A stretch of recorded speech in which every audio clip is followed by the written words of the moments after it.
have a moment of silence for the recitation of Quran by Ms. Sadia Arif and translation by Ms. Muqaddas Majid.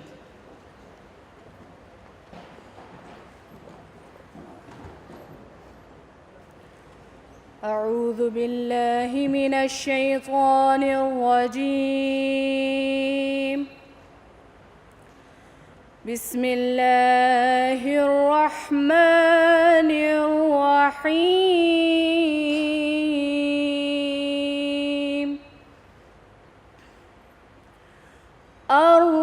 الرحمن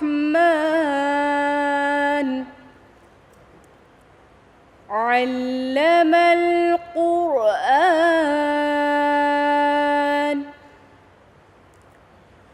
خلق الإنسان علمه البيان.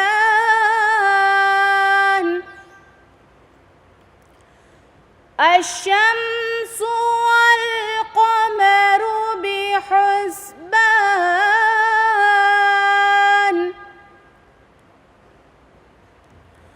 والنجم والشجر يسجدان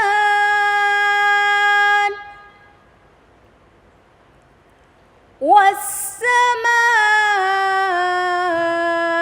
رفعها ووضع الميزان.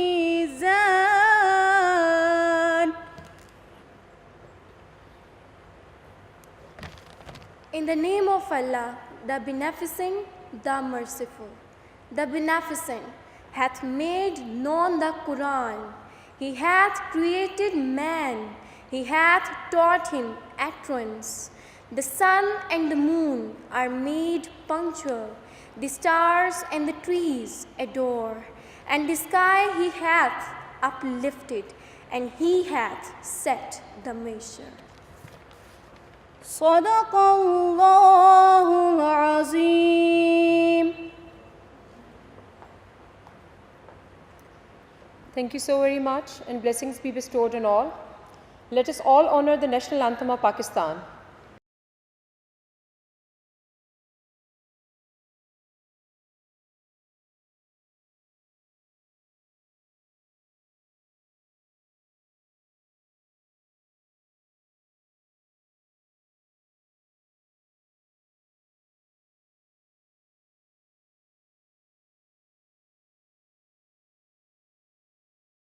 Presently, she is serving as Director of Research in ORIC. On this occasion, she will be giving an overview of ongoing research and commercialization in Lahore College of Women University. We welcome Professor Dr. Shagufta Naz. Respected Professor Dr. Nizamuddin, Chairman, Punjab Higher Education Commission, former Vice Chancellor, Professor Dr. Bushra Mateen, Professor Emeritus of our university, current Vice Chancellor, Professor Dr. Uzma Qureshi, distinguished guests, foreign and local participants, dear deans and directors and head of departments, and my very dear students, Assalamu alaikum and very good morning. It is a matter of great honor and pride for me to be addressing you on behalf of Lahore College for Women University. Your generous and continued support enables LCWU to vie for educational excellence in various disciplines in arts and sciences. For over a century, the LCWU has offered quality education with an international perspective to students belonging to a wide spectrum of various socio-economic classes of our society. We do this while upholding our unwavering focus on our principles of women empowerment, education, and equal opportunity for all. It is imperative to keep pace in times when the world is growing both in terms of knowledge and professionalism. Our faculty and staff are working tirelessly to attain these objectives of global competitiveness. Faculty and students at LCWU have an unswerving motivation towards applied and meaningful research, addressing the current problems of the society and worldwide, which in turn enables them to publish their work in well-reputed national and international research journals. As a result, in 2016, 291 research articles were published by the faculty members in various peer-reviewed journals at national and international level. Not only this, the university is currently publishing 8 research journals of its own for the Faculty of Natural Sciences, Faculty of Social Sciences and Institute of Language and Culture.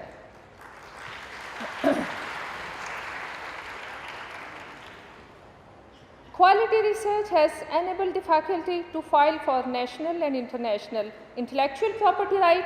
As a result, 1 international USPTO and 41 national patents along with 2 copyrights have been filed in last year. Our 1 international patent filed at USPTO has already been approved. Since attaining the university stature in 2002, the faculty at LCWU has successfully completed 25 research projects, and currently there are a total of 30 ongoing research projects in different faculties and institutes.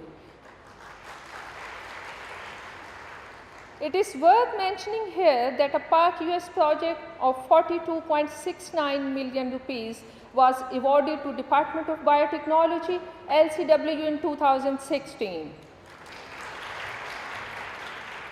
Our university has every reason to boast about its doctoral program. At present, there are 344 doctoral students enrolled in different disciplines of LCWU. A total of 78 doctoral students have graduated so far from LCWU since 2002. The doctoral program also serves to strengthen the current faculty apart from catering to regular students. As a result, 20 faculty members were awarded the PhD degree in the year 2016 and 17. LCWU also believes that for meaningful progress, working through mutual collaboration is of significant importance. Hence, we aim to establish academic linkages both at national and international level. For this purpose, 25 national MOUs and 15 international MOUs have been signed so far. So, this is another success of LCWU. In view of the current job situation, not only in Pakistan but globally, we have established a business incubation center and also to inculcate not only entrepreneurship but also social entrepreneurship among our students, to strengthen their moral values and instill social values in them so that they become a productive part of our society. As you know, the conference, seminars and workshops are platforms to share research findings, gain knowledge, share ideas and develop our insight, and definitely it is for the establishment of networking and collaboration at national and international level.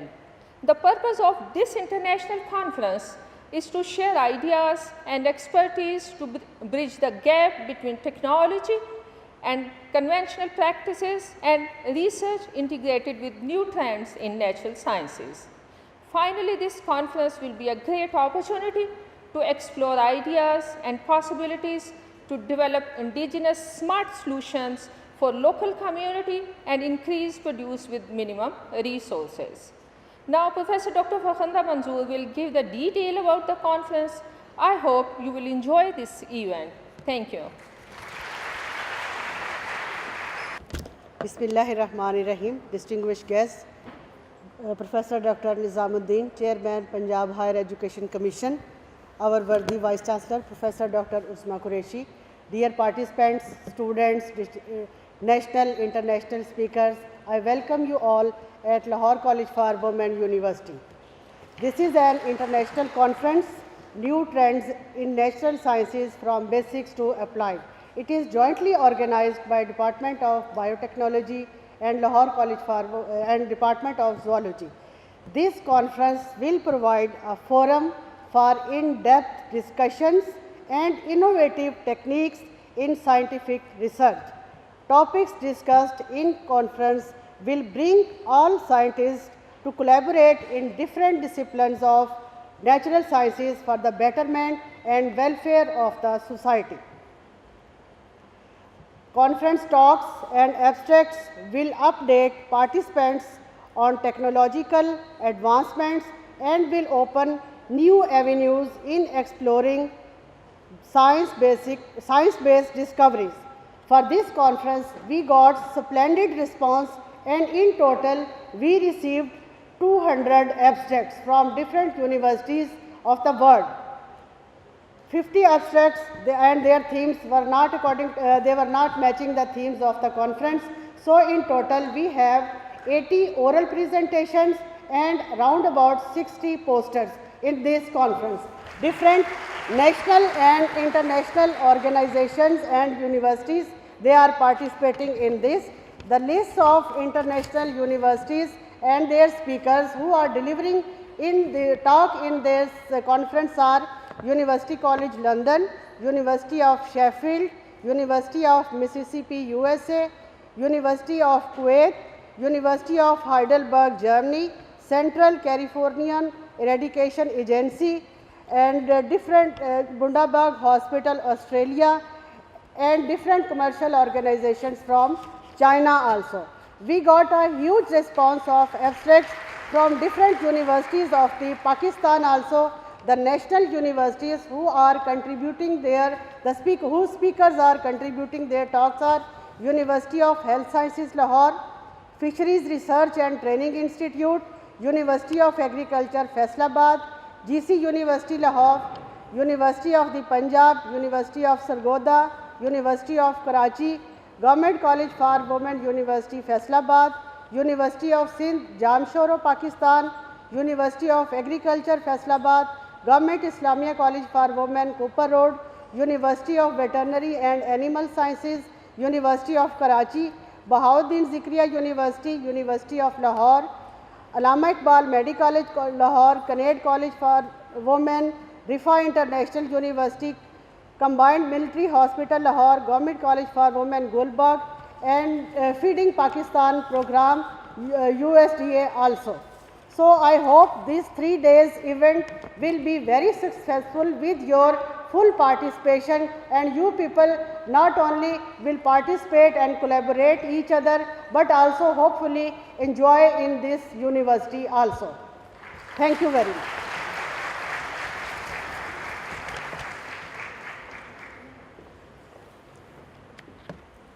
Thank you so much. Now we move forward. We are honored by having with us our worthy and most respectful Vice Chancellor, Lahore College Women University, Professor Dr. Uzma Qureshi. Professor Dr. Uzma Qureshi is Dean Faculty of Humanities and Social Sciences, Professor of Education at Lahore College of Women University. She has been Professor and Chairperson, Department Education Executive Director, Center for Women University Studies, University Management Technology. She has devoted her services in boosting teacher trainings and education. She is no doubt an inspirational personality for so many. Please welcome Professor Dr. Uzma Qureshi.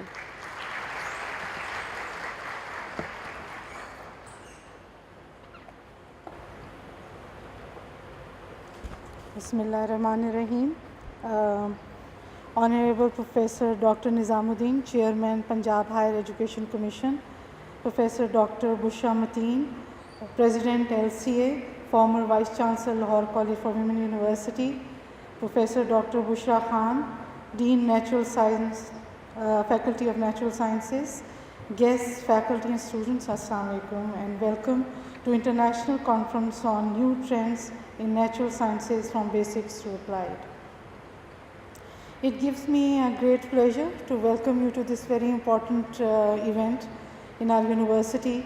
Dr. Shagufta Naz and Dr. Fakhanda Manzoor has already given you an in-depth introduction to the research culture of this university and what this conference is all about.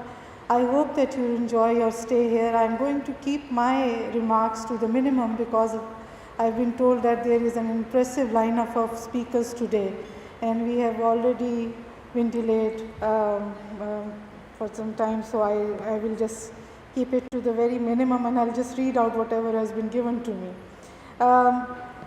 Well, little bit about Lahore College for Women University. It is not just a women university, it is one of the largest women universities in the region. And we are here to provide opportunities to young women of this country, not only to have education in their fields of choice, but also to become empowered women who can contribute effectively in the development of this country. Lahore College for Women University has 94 years of history. So it has been a university only for 15 years. But from what Director Research, Dr. Shagufta Nas has shared with you, you can see that we have come a long way. We are not a college anymore, but we had very, very strong foundations to stand on to become a university, not only just a women university, one of the largest women universities of the region, but we have established a reputation in different fields of knowledge as well. So I congratulate my faculty for their effort and for whatever they have done for this university. I would also take this opportunity to appreciate Dr. Musha Mateen's contribution in making this university what it is now. And she is still very, very passionate about what kind of programs are introduced here. Her presence here today also shows her interest in the research activities that are being held from time to time. Madam, thank you so much for being here, and from the core of my heart, I thank you for all you have done for this university. Very little is known about Dr. Nizamuddin. Well, he is a well-known educationist. Everyone knows that he has contributed to the development of higher education in this province. But as a person, he is one of the very few people I really respect from the core of my heart, because he is very, very encouraging. He has always been very supportive to our university and to us also, people who aspire to make their mark in higher education. Unless you do not have the encouragement behind you, whether it is the government, your peers, or your students, it is very difficult to be able to think creatively and have that drive in you to carry on contributing in your field. So thank you, sir, for all that you have been doing for higher education in this province. We are very grateful for your presence here today, and I think he deserves a round of applause. I wish best of luck to all the participants, and I hope that you will enjoy your stay here at LCWU. And during this conference, we'll be able to form networks, partnerships to forward research in this specific field of knowledge. Thank you so much. Thank you, Professor Dr. Uzma Qureshi. This conference is enlightened by the noble guest, our chief guest, which is the chairperson of PHEC, Professor Dr. Nizamuddin. Professor Dr. Nizamuddin has done his PhD from Michigan. He has been awarded Sitara Imtiaz. His MS was from Chicago. He has been assistant in North Carolina and professor from Columbia University. He has been director for the Asian and Pacific Technique, and he has been the director for the region and director for the Policy Technical Associations and Discussions at UN Headquarters, New York. Please welcome our worthy chairperson and our chief guest for today.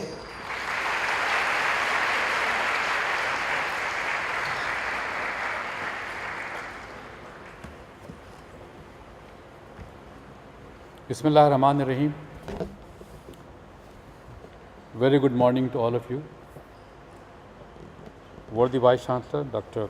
Qureshi, the Dean, the Director, Program Organizers, and most importantly the participants and international guests coming from so many countries and so many universities of Pakistan. I'm actually here to sit for the Minister for Higher Education, who was supposed to be the chief guest of this morning. I was invited to be the closing ceremony, so I was not expecting the opening ceremony, although I like always to be on the opening ceremony, because I want to make my contribution to start the discussion. So I will start the discussion today. This subject is very much to my heart. Being a social scientist, talking about the basic sciences, it's a little bit odd, but I have my heart with basic sciences. And there's a lot of discussion, debate going on in academia, what should be the basic sciences? Should there be a basic science at the university level? Should it stop at the college level? What should the universities offer? What degree they should program offer? As you can see in your university, you have evolved from chemistry to biochemistry to molecular biology to biotechnology. So you're already evolving yourself given the market needs of the academia. There was a time when somebody was asking me from the high up in the HEC, why do you keep teaching basic chemistry or basic botany or basic zoology? You should stop at MSc level. Produce teachers for schools and colleges.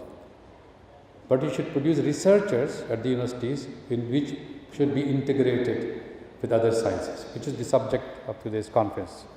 We are trying to see how from basic sciences to applied science. It does not mean the basic science value is reduced. In fact, it can be increased. If you prepare sound foundation basic sciences, then only they can go to applied sciences. So you have to have a basic example. I was once very critical about the bioinformatics science. For example, you give a degree. A bioinformatics degree requires a basic degree in computer science. But he started giving it to the biology, the botany and zoology, which is not bioinformatics.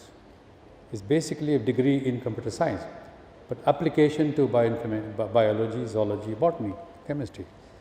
But bioinformatics was basic science. Unless you have a basic degree in computer science information, you cannot be a good bioinformatics scientist. Similarly, if you have a good degree in biology and chemistry, then you can go to molecular biology or biotechnology. Very fact people are branching out indicates some trends already in the industry, in the science. Why people are branching out right from the beginning, instead of studying microbiology separately or biochemistry, they're going to go beyond. Because in chemistry, as you know, Professor Mateen is sitting here, she's a pioneer of chemistry in Pakistan. There are already 3-4 specializations in chemistry when you come to universities. Physical chemistry, analytical chemistry, all different types of chemistry. We're still giving degrees in these chemistry degrees. The question is, where are they going to be used? So they are branching out to applied sciences. Why do we do it? Is there a market for it? We have not yet analyzed the market situation. We're doing it in anticipation there will be a need, for example. Like we have started chemical engineering 20 years ago, realizing there will be sugar industries, biochemical industries, pharmaceutical industries, so they will be used chemical engineering. Unfortunately, there are more than 60% unemployed, 60-70% unemployed. Chemical engineers in Pakistan today are unemployed because they are not being utilized. There are no sugar factories that you can hire them. How many can you hire them? So we have no analysis of what's happening in the market. We just keep producing graduates, then lamenting the fact they don't get jobs. So we're not producing for jobs. Only one job you're producing, teachers. You can go to colleges and teach chemistry, teach zoology, teach botany. And very often one teacher teaches all three because they don't have the posts filled on those colleges. So I think this is a good effort that the University of Lahore University started this. Really good conference, a very timely conference and very bold statement you're making. What are the trends from basics to applied sciences? How far is it valid? What are the questions being raised? Where are your graduates going? Are they being utilized for the degree for which you're training them? Where are the jobs? So my always question is when you start a new discipline, you should see what are the market needs for that discipline. Where did you find out that you need, for example, molecular biology? Yesterday you saw Atar Rahman Sahab made a big argument how to invest money in biomedical technology or medical technology. or biomedical sciences. This is not a new subject, it's going on for many, many years, but nobody has tried to find out where are the graduates going to go, apart from teaching disciplines.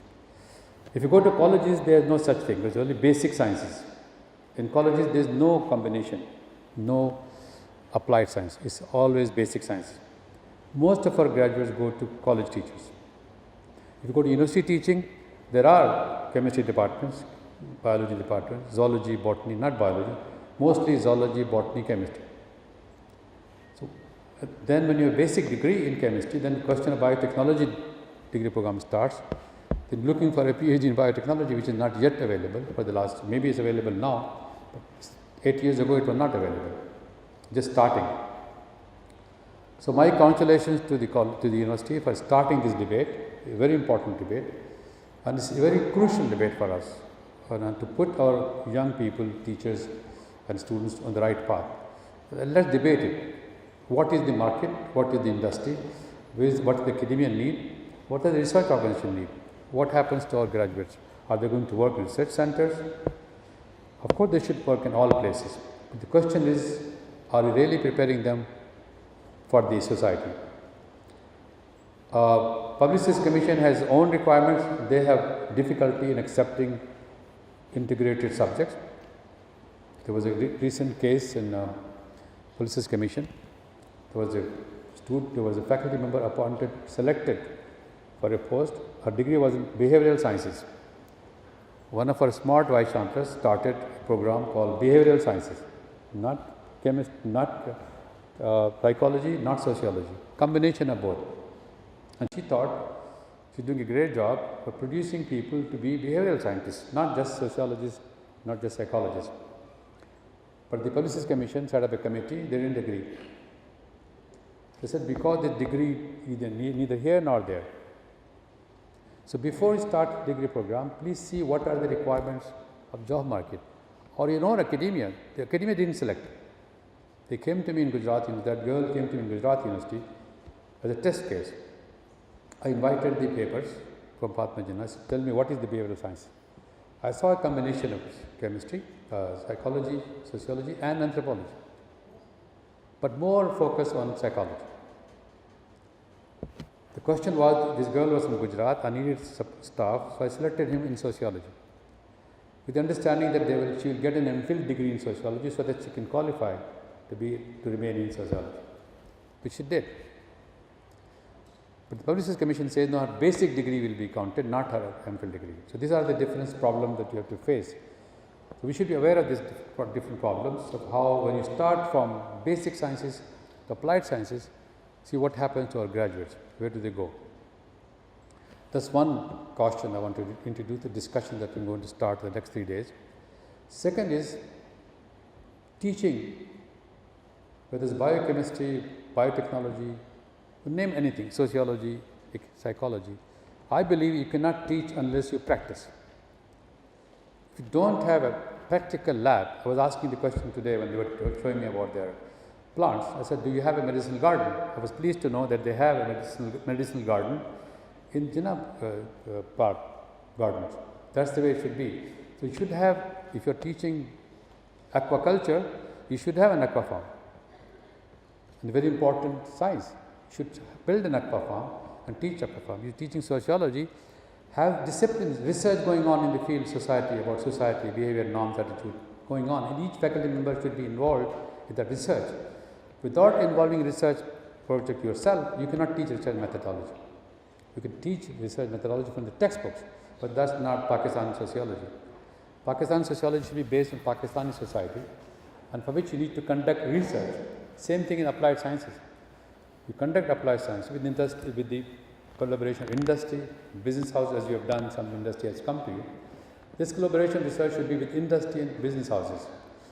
The ranking system, world ranking that we talk about, 500, they also talk about how much industry supports with research, not your own research, how much industry supports. That means industry trusts you, industry relies on you, they give you money to research.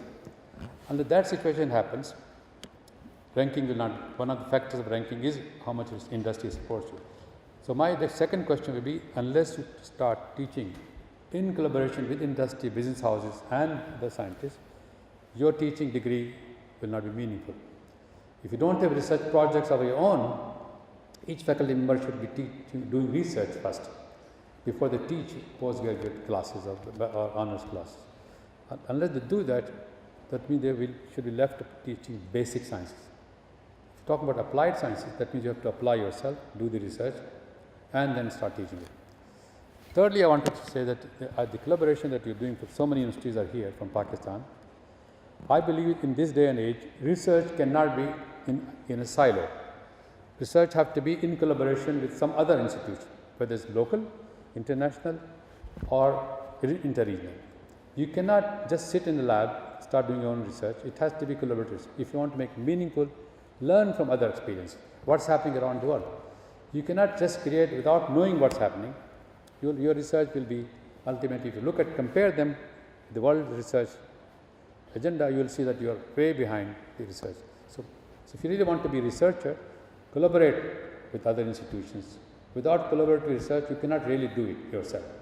It's not just the basic chemistry, physics, zoology, botany that you were doing in your master's program. That you can do in a lab. But beyond that, you have to really do collaborative research. And then third thing is about entrepreneurship we are talking about, which you have a center here in this university. Entrepreneurship means you are helping your graduates to start doing some project within the university when they are still here. Give them a year or so, give them some money, link them up with industry business houses, as you have done in the Chamber of Commerce of Lahore. So those are the development that I have seen, the report as well as what's happening in this university. It is very praiseworthy because very few universities link up with industry, with Chamber of Commerce, with other universities. That's what you have done. I think for that I really congratulate the Vice Chancellor and the team to have this approach already built into it. I think given this approach we already have, I see a great future for your scientists going from basics to applied and really getting involved nationally, internationally, and industry and business. Finally, I want to take something very controversial. They talked about papers, how many papers we have published. There was a motto in America when I was studying teaching them, publish or perish. That was their motto. They still believe it, publish or perish. Here also, the HEC wants you to publish at least 15 papers. That was a requirement 12 years ago.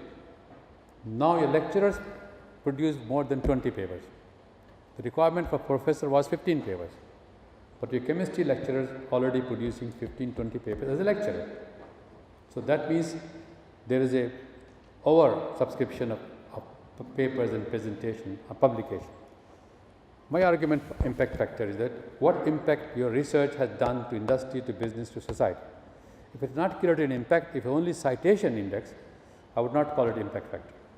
In my definition, impact factor, harm your industry, research. Like you have some samples here, you produce a drink, you are producing some culture, producing some plants, cross fertilizing. Those are the call. If you do that and say this is the impact on industry, on business, on research, then I will call impact factor. So my argument that publish, yes, there are some journals, there are some disciplines they publish a lot because they have journals. There are some disciplines they don't have journals. The question is the research should be producing some innovation, some development which can be leading towards society and improving the teaching and research of a particular subject. With these remarks, I want to close and welcome you all and wish you all the best and congratulations to the University of Lahore. Thank you.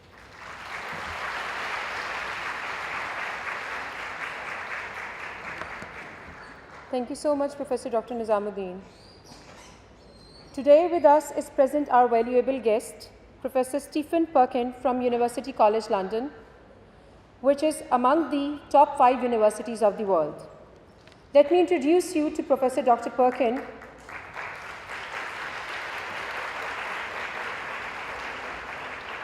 Just as a word of introduction, Professor Dr. Stephen Perkin, shall I continue?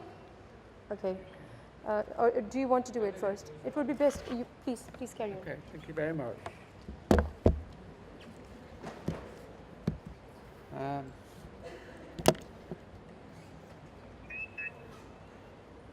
Hello, can you hear me okay? Hello, yes. Right. Okay, it's a very great pleasure to be here. So I really like Lahore, Pakistan. It's a great country to be in.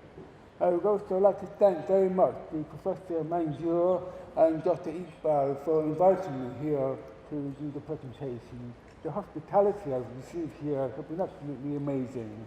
So thank you very much.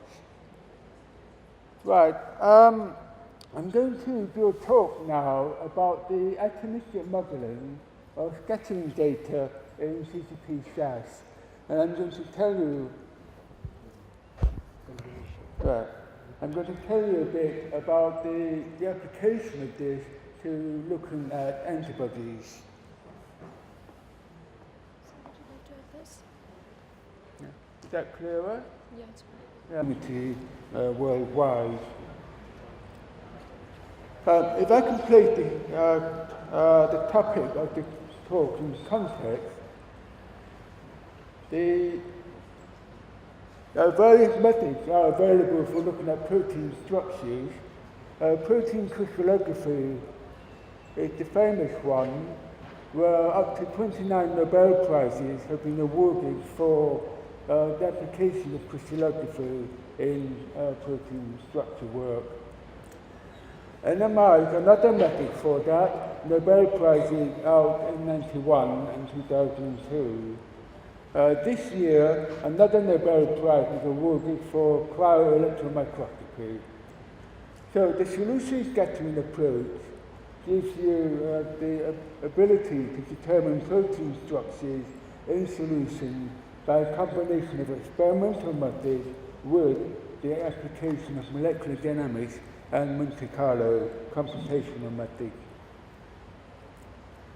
So CCP SAS started off as a collaboration between the Americans, led by Paul Butler at NIST in Washington, USA, and myself in the United Kingdom with the following team of people. So that started off in 2013, and 4 years later, we're beginning to get the technology to work well. So today I'm going to bring the technology to Pakistan, so I'll now put the flag up for you. Right, I'm going to run through 4 parts of this talk. The first part is the background to CCP SAS. So the starting point is the experimental data collection. And the data collection is obtained on the facilities either in France or in the United Kingdom, where we use these large multi-user facilities. This is the neutron reactor at the RLO. That is the ESRF synchrotron, where we make the X-ray beams. And in the United Kingdom, we have the ICE neutron facility up here, and we have the Gaming X-ray facility with the synchrotron down there. So that's the experimental data collection that we need. And the main thing I want to emphasize now is that the technology has improved enormously. So back in 1991, the data collection was very poor, and we got rubbishy data, not very useful at all. And that took 10 minutes of time to acquire. So in 2008, it takes 1 second now to obtain this data, and the quality of the scattering curve is much, much better. So after 2008, we've automated everything, so we now use a robot, and inside this robot, we placed a 96-well plate full of samples here, and then that goes inside the robot, and we can collect this data very, very rapidly over over a short period of time. Okay. Now, that's the experimental data collection. In terms of the modeling technology, the early type of modeling back in '83 used very simple small sphere models. But over the years, we've managed to make this work far better. In 1995, we started using crystal structures to develop these structures, and then we started molecular dynamics in this period of time, and we determined 77 structures. Now, CCP SAS uses much better molecular measuring technology, and that's using molecular dynamics and Monte Carlo to determine the structures. Right, so the computing strategy is explained as follows. So the four aims of this computer technology are as follows. The software has to be easy to use and open source.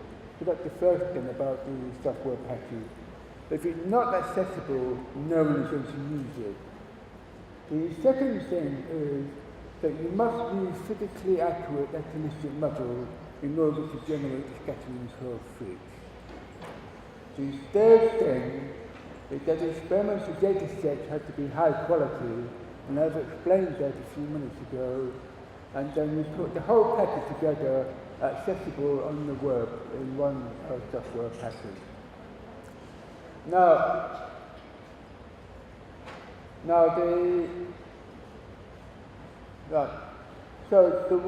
the way the computational packages work is that the experimental data goes inside a pathway that looks like this. So inside SASE Web, which is the name of the software, you generate the computer model, you calculate the scattering curve, then you compare the model to the experiment.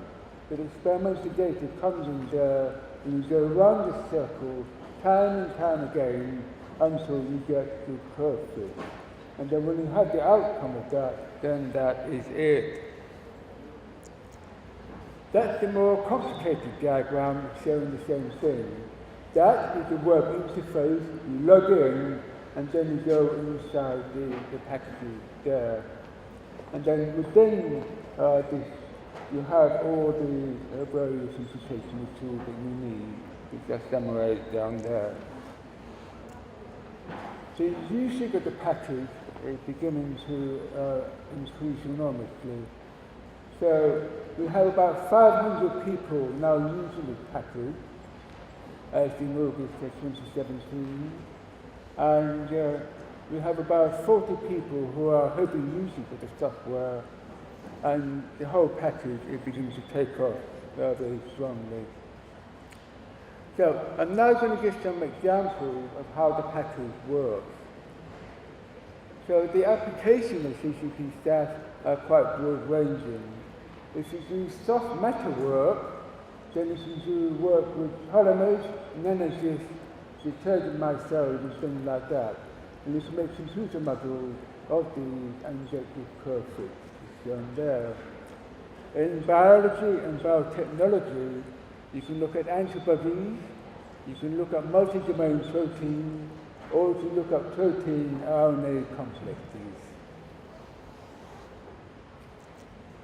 And I wrote a review of all that, which came out last December.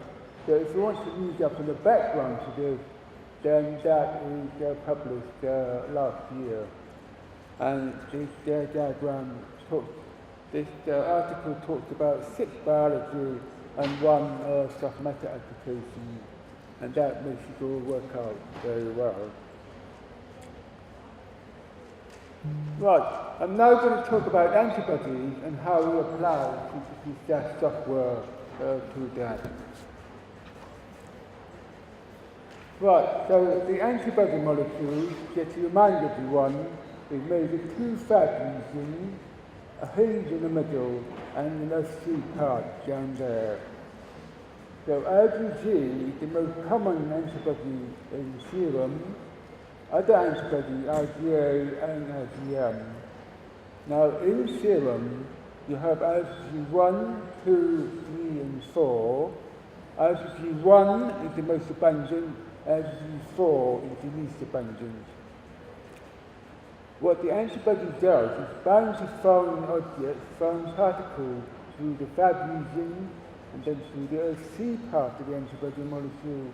Then you carry out the effective function of the antibody, either binding to complement or binding to Fc receptors. Antibodies are now much more important than ever before. And in the pharmaceutical industry, we use antibodies now for cancers, autoimmune diseases, cardiovascular problems, and so on. The industry is growing rapidly at the moment.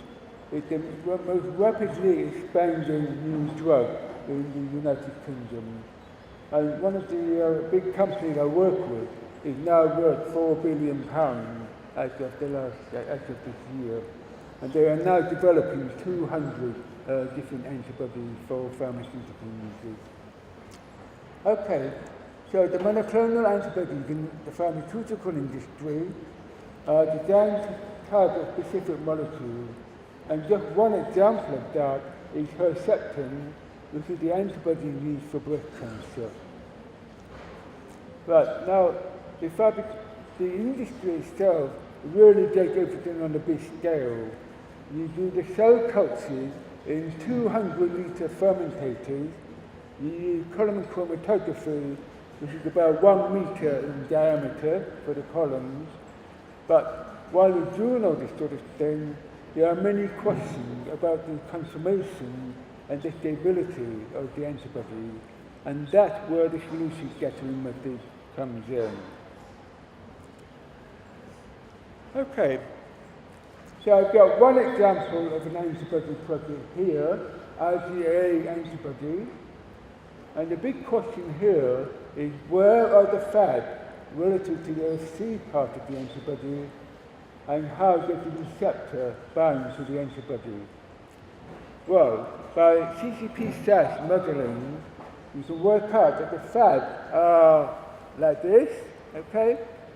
And they use plenty of room for the two receptor molecules to bind at the bottom of the structure shown here.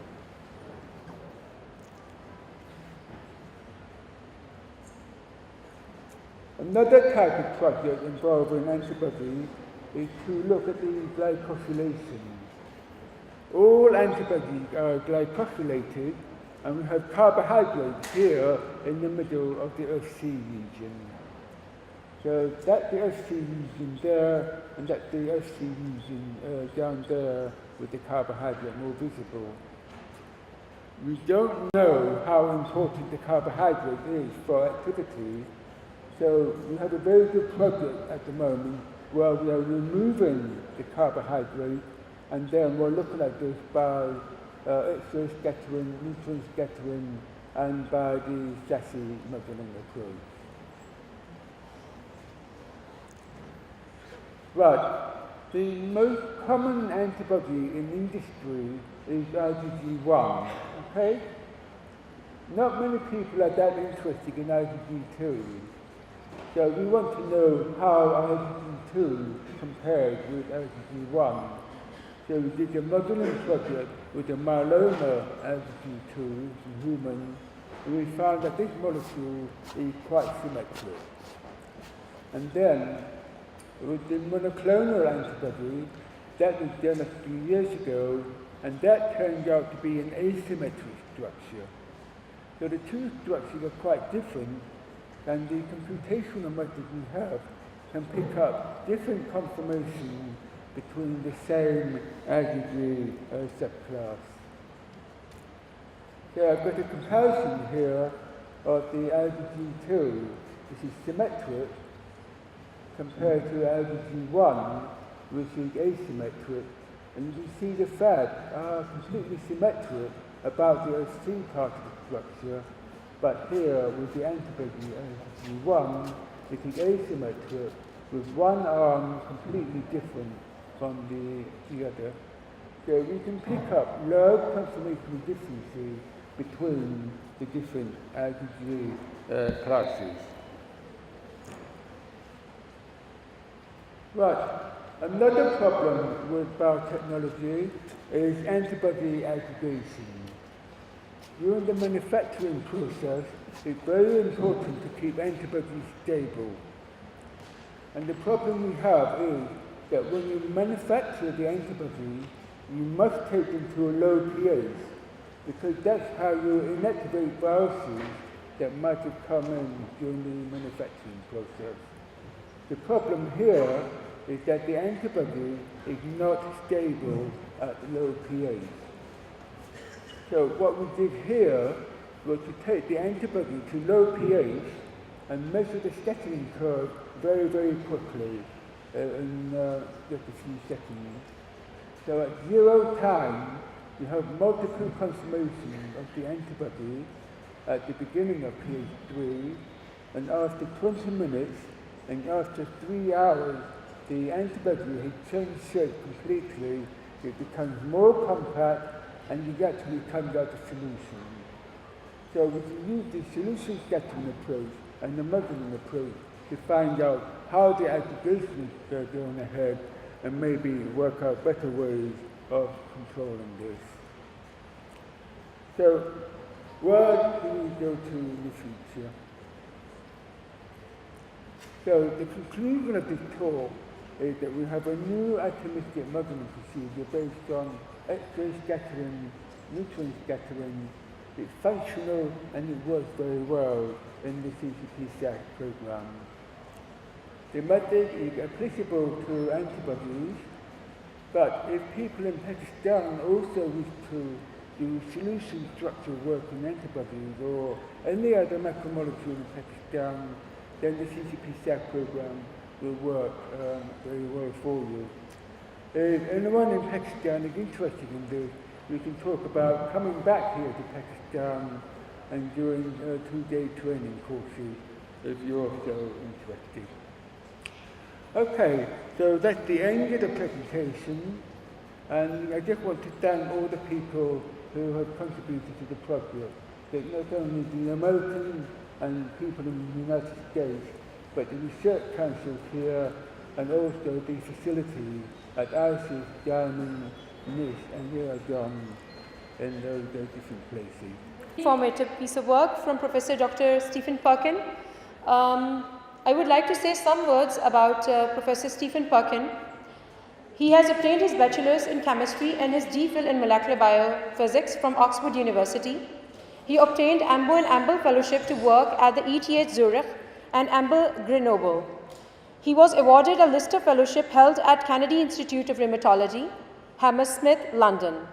He was then appointed to Wellcome Trust lectureships at the Royal Free Hospital School of Medicines and obtained his personal chair in 1998, at the same as he emerged with University College, London.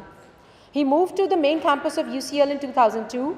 He got his senior scholarship from Wolfson College, Oxford University in 1975 to 1976, Doctor of Philosophy in Molecular Biophysics in 1977. He has successfully won so many grants, including Compliment UK Alexandre PhD studentship on molecular mechanisms from AHUS, using a combined bioinformatic molecular interaction strategies, unraveling the mechanisms of complement activations via the lectin pathway, advanced analysis of structural data in chemical biology and soft condensed matters, regular allocations of X-ray and neutron scattering beam by time at the ESRF and Diamond synchron, about which he was already talking right here, and the ISIS and IL neutron sources since 2001. He has 227 papers up to date with 32 papers in the last 5 years.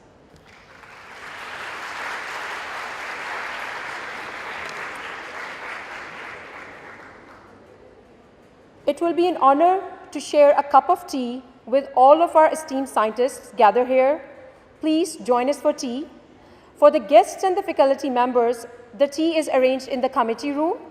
Dear students, please wait for the faculty and the guest members to first leave the hall before you can all step out through the front door for a cup of tea, which is arranged for you in the ground. Please welcome Dr. Fakhrun Nisa, Rahila Ilyas, Tanzila Sahar, Zainab Fayaz, Dr. Fazana Rashid, and Dr. Rashida Bashir, and Ms. Sobia Alim. Please confirm it that you have given your presentations to Ms. Rukhama. The first session is delivered in the context of microbiology and molecular biology, which will be chaired by Dr. Nadeem Sheikh, who is Director, CAM University and co-chairperson Dr. Muhammad Nauman Aftab, who is Associate Professor, Government College, University, Lahore. Dr. Nadeem Sheikh, who has been awarded Dr. Muzaffar Ahmad Gold Medal, Sir William Roberts Gold Medal, and University of the Punjab Gold Medal for outstanding performance. He has also been awarded Professor Dr. A. Shakuri Gold Medal in 2015 for research in biological sciences. Dr. Sheikh has published more than 70 articles in the impact factor journals of international repute and HEC recognized. He has contributed in book chapters and won research grants of utmost importance. He has more than 430 citations. He has presented his research in different national and international conferences. We would like to welcome Dr. Nadeem Sheikh for discussing new approaches to cancer therapy, oncolytic virotherapy. Please welcome Dr. Nadeem Sheikh.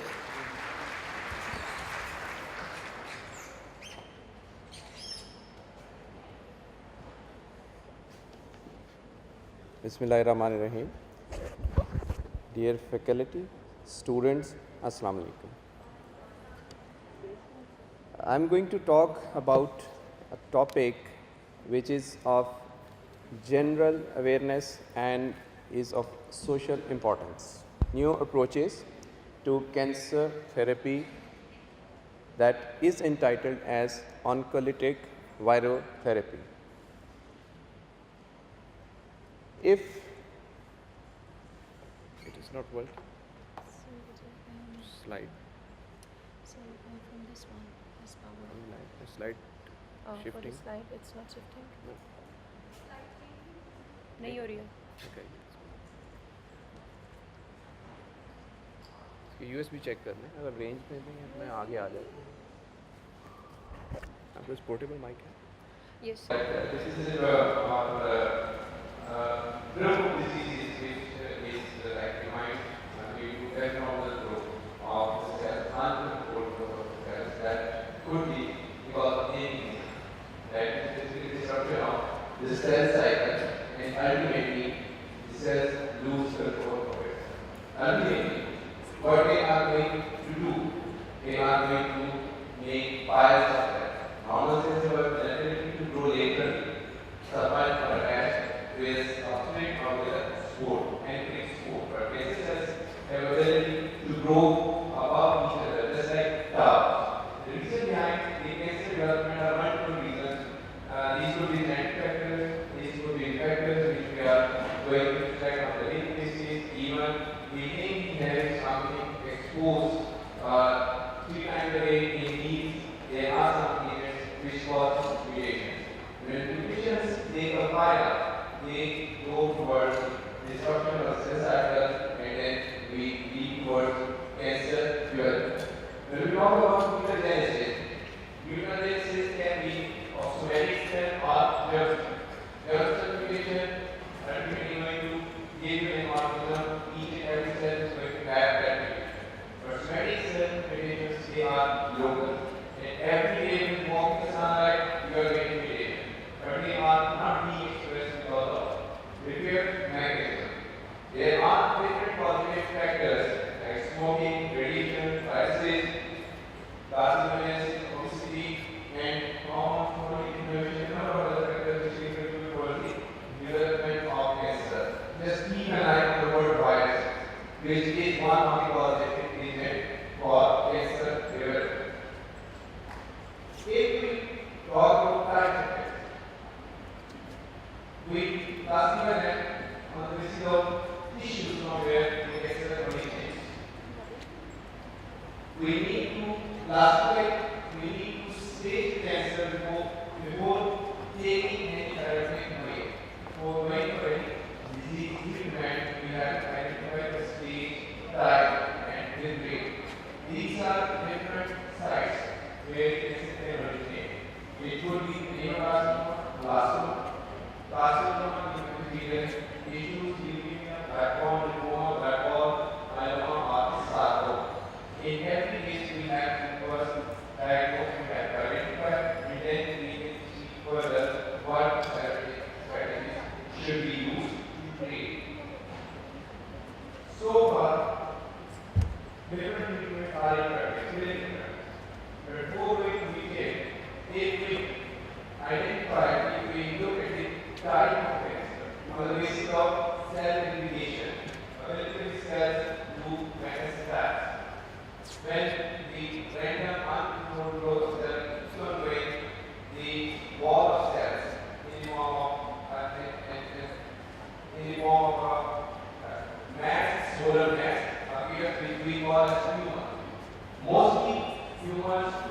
remain in their place. They don't break. The cancer cells don't enter into bloodstream. But in case if the tumor is aggressive, the central cells of the tumor, they do the blood. Ultimately, the vessel cells will develop and vascularization process in the venous starts, which leads into the tumor. That epigenesis is just like blood vessels, but the walls are so thick, and ultimately what happens that the cancer cells from tumor, they enter into bloodstream and then starts the metastasis. If we have tumor, then we will target. If the cancer is metastasis, then it is difficult to target. Then we have to reach each and every part of the body to find out if there is any cancer cell that needs to be eliminated. If we have tumor which is intact, it can be removed surgery. One form of practice. And after surgery removal, we have to go for second or third level of treatment that includes chemotherapy, radiotherapy. These are the methods that are in the practice part. But now we have another method which is being developed, not here. In developed countries for clinical trials, medical treatment, ongoing biotherapy. Surgical resection is useful for removal of benign. Then tumors can further be classified in two types on the basis of their compactness. If a tumor is compact, just like a wall, and a small biological wall, or it has roots. If the roots are present, then you can try to maximally remove the tumor part but leaving behind the roots. Because if you try to remove each and every root of the tumor, then you are basically going to disturb the organ structure. If you have tumor in brain, you would not like to disturb the brain structure. Ultimately, you have to be very careful and have to go over second or third type of treatment as well. When we go for chemotherapy, this is just like an injection, IV injection that circulates in the body and having a composition of very toxic drug. It will not only target the cancer cells, but it will also kill the healthy cells which are part of the organ, which are not your tumor or cancer body. This picture shows you cycle of the chemotherapy. You start from any structure, it is going to loss of appetite, feeling nausea, feeling depressed, memory loss, partial memory loss, muscular structures are not in coordination. If you want to move, if the patient wants to move, he may not be able to step ahead. Very possible as he to walk, but the legs are not, he is not going to respond. Ultimately, the life is going towards miscarriage. In cases, chemotherapy do succeed, but the course from the start of treatment till the health, this period is the period that the patient suffers. And if anyone has to see the patient, it is simply say that God forbids this disease. The second treatment method strategy is radiotherapy. If you have a low glycemia, it can be removed and targeted radiation therapy technique. We can find out on the body, on the organ, where a specific dose of radiation as decided by the oncologist has to be given for 20 to 30 to 40 days, not single day. It will take procedure which will be repeated for a month.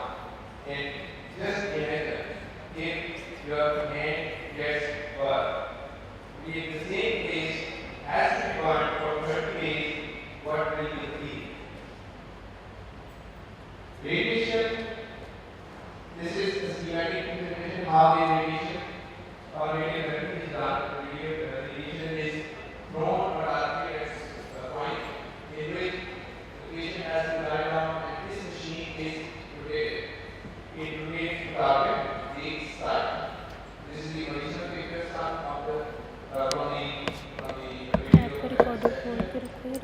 sorry, this picture is some outskirts, but this is for radiation derivatives.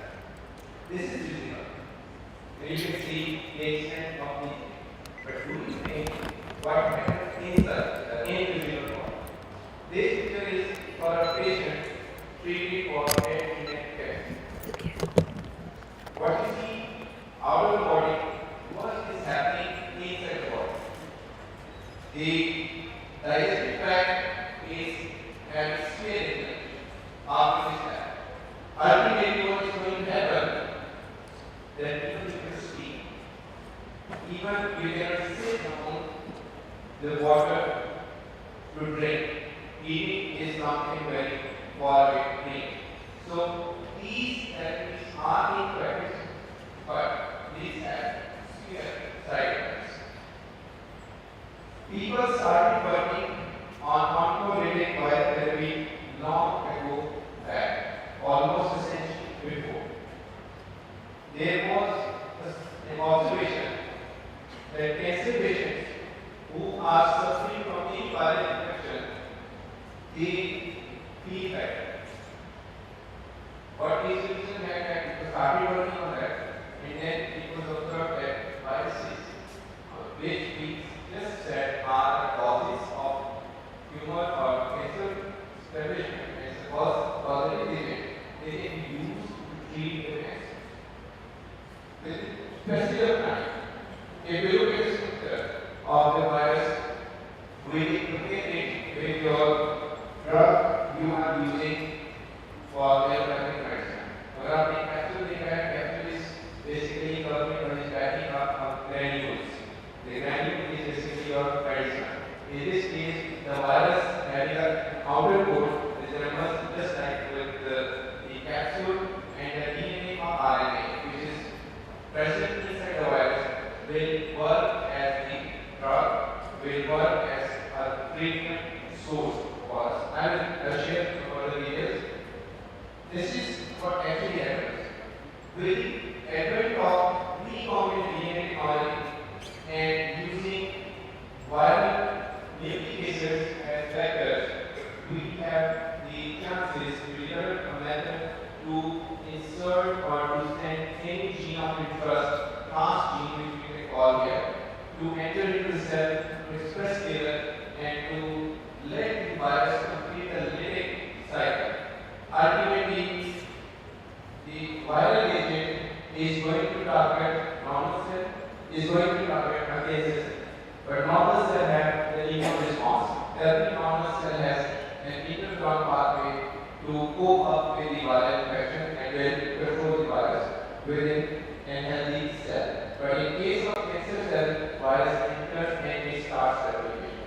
Along with replication, the transgene which will insert in it, it will translate the protein. That protein is basically going to get an immune response. When the cancer cell is going to burst, there is double-edged benefit to the tumor. Number one, cancer cell is gone, is burst. Millions of viral particles are released in the tumor. They are going to target new tumor cells. At the same time, the protein which was part of the product of the transgene is going to initiate an immune response. Ultimately, that immune response recruits the T cells as to kill, to start, and helping to start moving the tumor cells. This is a timeline of milestones which were achieved in viral therapy. Started somewhere back in 1912. Now, 2015, the first approved drug in the form of injection is available in the market, which carries a gene or G and CSF. It's called macrophages colony stimulating factor, GSF. Different viruses can be used.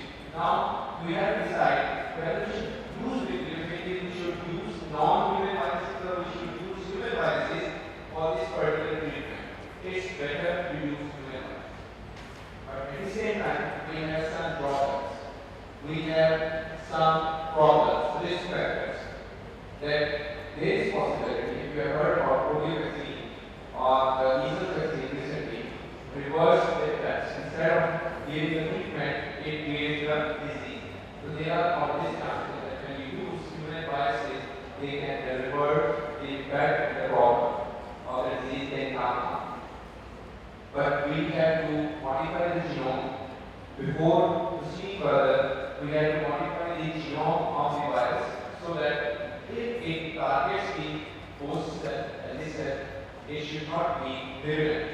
It should not have pathogenic ability. It can infect the host cell, no pathogenesis is okay fine. And it will serve the purpose to target the cancer cells. We can use measles, herpes, influenza virus. If you look at this picture, most of you may have had this kind of inflammation. This is because of herpes virus. Now, herpes virus is actively used to treat the brain. Herpes virus is supposed to be known if this is in your body, it will remain there. It will activate itself under stress conditions. Just imagine if you people have this kind of study or information, what factors, environmental factors are affecting. Transferring process is simply create a recombinant DNA. Identify the transcript, it can be any growth factor, bacteria, or it can be PF4 related PF4, I don't remember exactly. And other factors, even cytokines can be used, IL-6 that can be used to make the recombinant DNA using viral genome as the factor. Pack it in the capsule of the virus and let it be injected into the patient.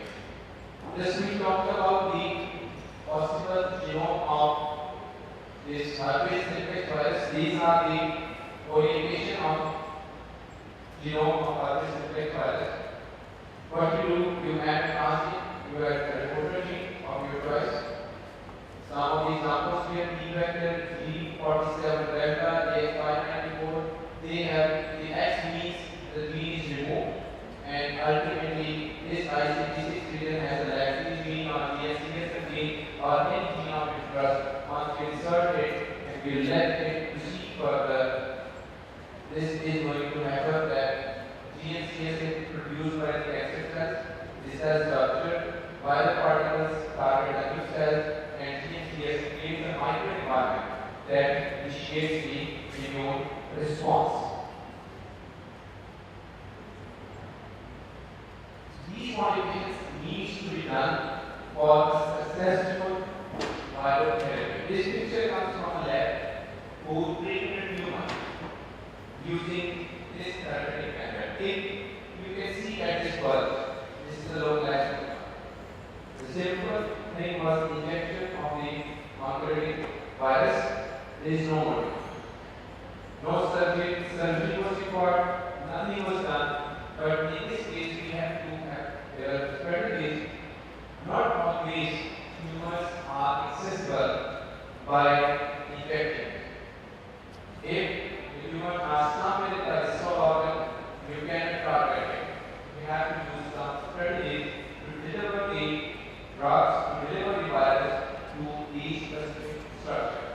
But now we have developed different drugs. The first oncolytic virus drug is available in the market that expresses GM-CSF, granules, macrophages, colony stimulating factor.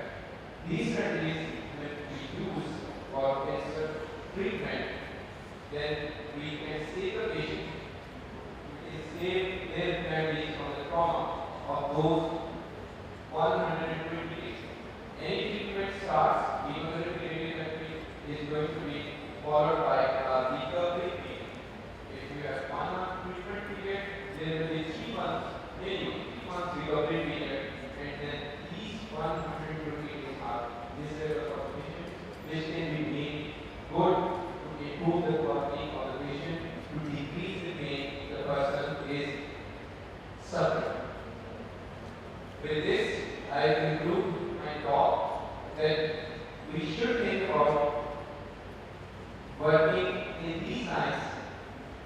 to have some oncolytic devices that can be used towards treatment of cancer at local level, because cancer is not the same organ but of different patients are different. You need to have multiple drugs to treat those cancers. Thank you.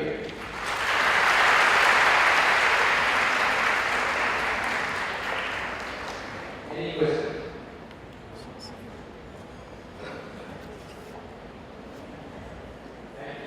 I have a question, if I can ask, sorry. You just showed here that if the tumor is on the neck portion, you can inject the drug and that can be treated. What about if the tumors are prevailing inside in any kind of an organ or something, then what do we do there? In that case, we need to have some nanoparticles, or we need to have some tags that can lead the virus or encapsulate virus. Is any kind of experimentation have been done over that? Is in lab. Wonderful. So far in lab. Highly impressive piece of work.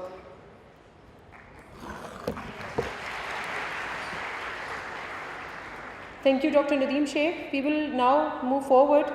I would like to introduce you to Dr. M. Noman Aftab, who is an associate professor at Government College University and has done his postdoc in cancer research, non-coding RNAs, PhDs in bioinformatics and molecular biology. He received an academic distinction as a second position in MPhil from Quaid-e-Azam University, Islamabad, and first position in bachelor's from Islamia University. He has also been awarded scholarships, fellowships for PhD and postdoc by Higher Education Commission, Pakistan. He has extensively published many articles with recent to be 18. His research interests are in genomics and bioinformatics. Please welcome Dr. M. Noman Aftab for sharing his research with us on transcriptional regulations and RNA stability for long non-coding RNA in skin cancer melanoma. मुझे ना इसका ज़रा बता दीजिए, light ये light है? हाँ जी, ये लाइट ये यानी पॉइंटर है। Exactly, और ये forward reverse would be for your slides. अच्छा, ठीक, thank you.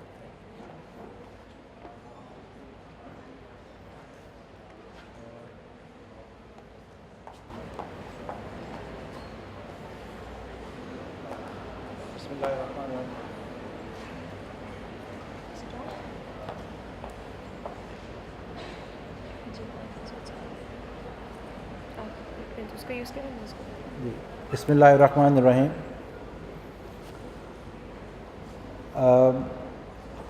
Today's my topic is about cancer research and specifically about melanoma. Melanoma is a skin cancer. Thank you.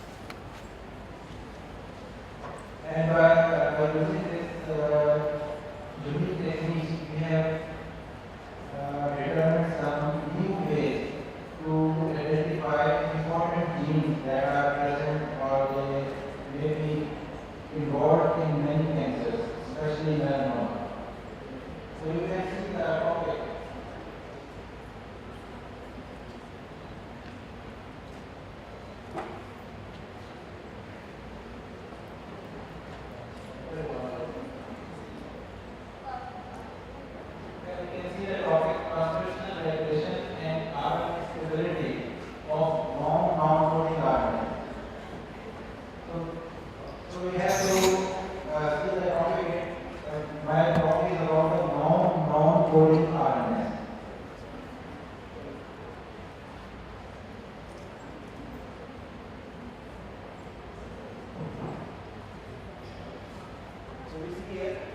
We have to focus on non-coding RNA. So first we have to see what is non-coding RNA. And we are familiar with the coding RNA because all RNAs that code for proteins that are coding RNA. But we have to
And you know, I told you examples, one is ribosomal RNA, second transfer RNA. These are non-protein, they do not code for protein. But I told you these are not only two proteins, two RNAs. The list is very long and the number in every category is also in thousands. So it is estimated that total number of non-protein RNAs present in our genome is more than 10 million.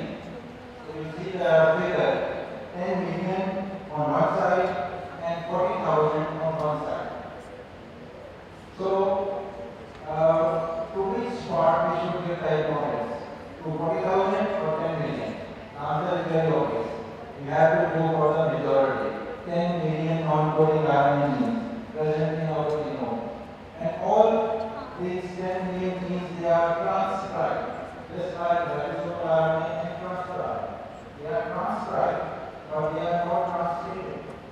So similarly, just like ribosomal and transfer RNAs, these non-coding RNAs, they are transcribed, but not translated. And if ribosomal and transfer RNAs, they play a very important role in our transcription and other cellular processes. Similarly, these non-coding RNAs that we are not familiar with them, they are also playing a very important role in the metabolism of the cell. And what is their role in the cancer development?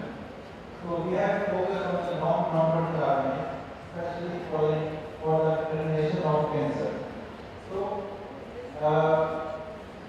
the importance of non-coding RNA is now very obvious for the last 10 years, and many papers they are being published, and their role is now being established that they are important in the cellular functions and in the cancer development also. First, we will see the types of non-coding RNA. Here we have to focus that this green arrow represents the non-coding gene, and this purple arrow, here you can see, is representing the coding gene. So the presence of the non-coding genes determines name.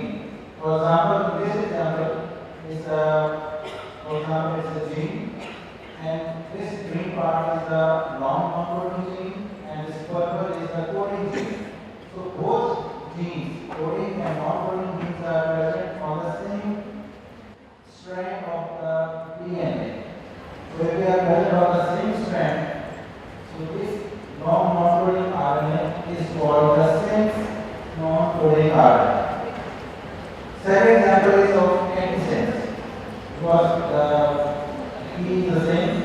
So you see the non-coding RNA is present on the other strand of the DNA. So if it is present on the other strand, it is called the antisense non-coding RNA gene. The third type is intronic. So sometimes the non-coding gene is present between the introns. With the introns, you know that the gene is present, especially in the eukaryotes, is present in the form of exons and introns. So if this purple is one exon and this purple is the second exon, and in between two exons, we know that it must be an intron. If the non-coding RNA is present between the two exons, it is called intronic non-coding RNA, or accordingly non-coding RNA. So another example is the type is bidirectional. So you can see there are two different present from different strands of DNA, and they are in the opposite direction. So this non-coding in reference to this coding gene is called bidirectional non-coding RNA. The last one is intergen. So if they are present on the same strand and they are separated apart and in the same direction, then it's called intergen. So these are the types of non-coding RNA present in our genome. So the question I asked you about the central dogma. So if this story is true, that the non-coding RNAs are present in our genome and they constitute 98%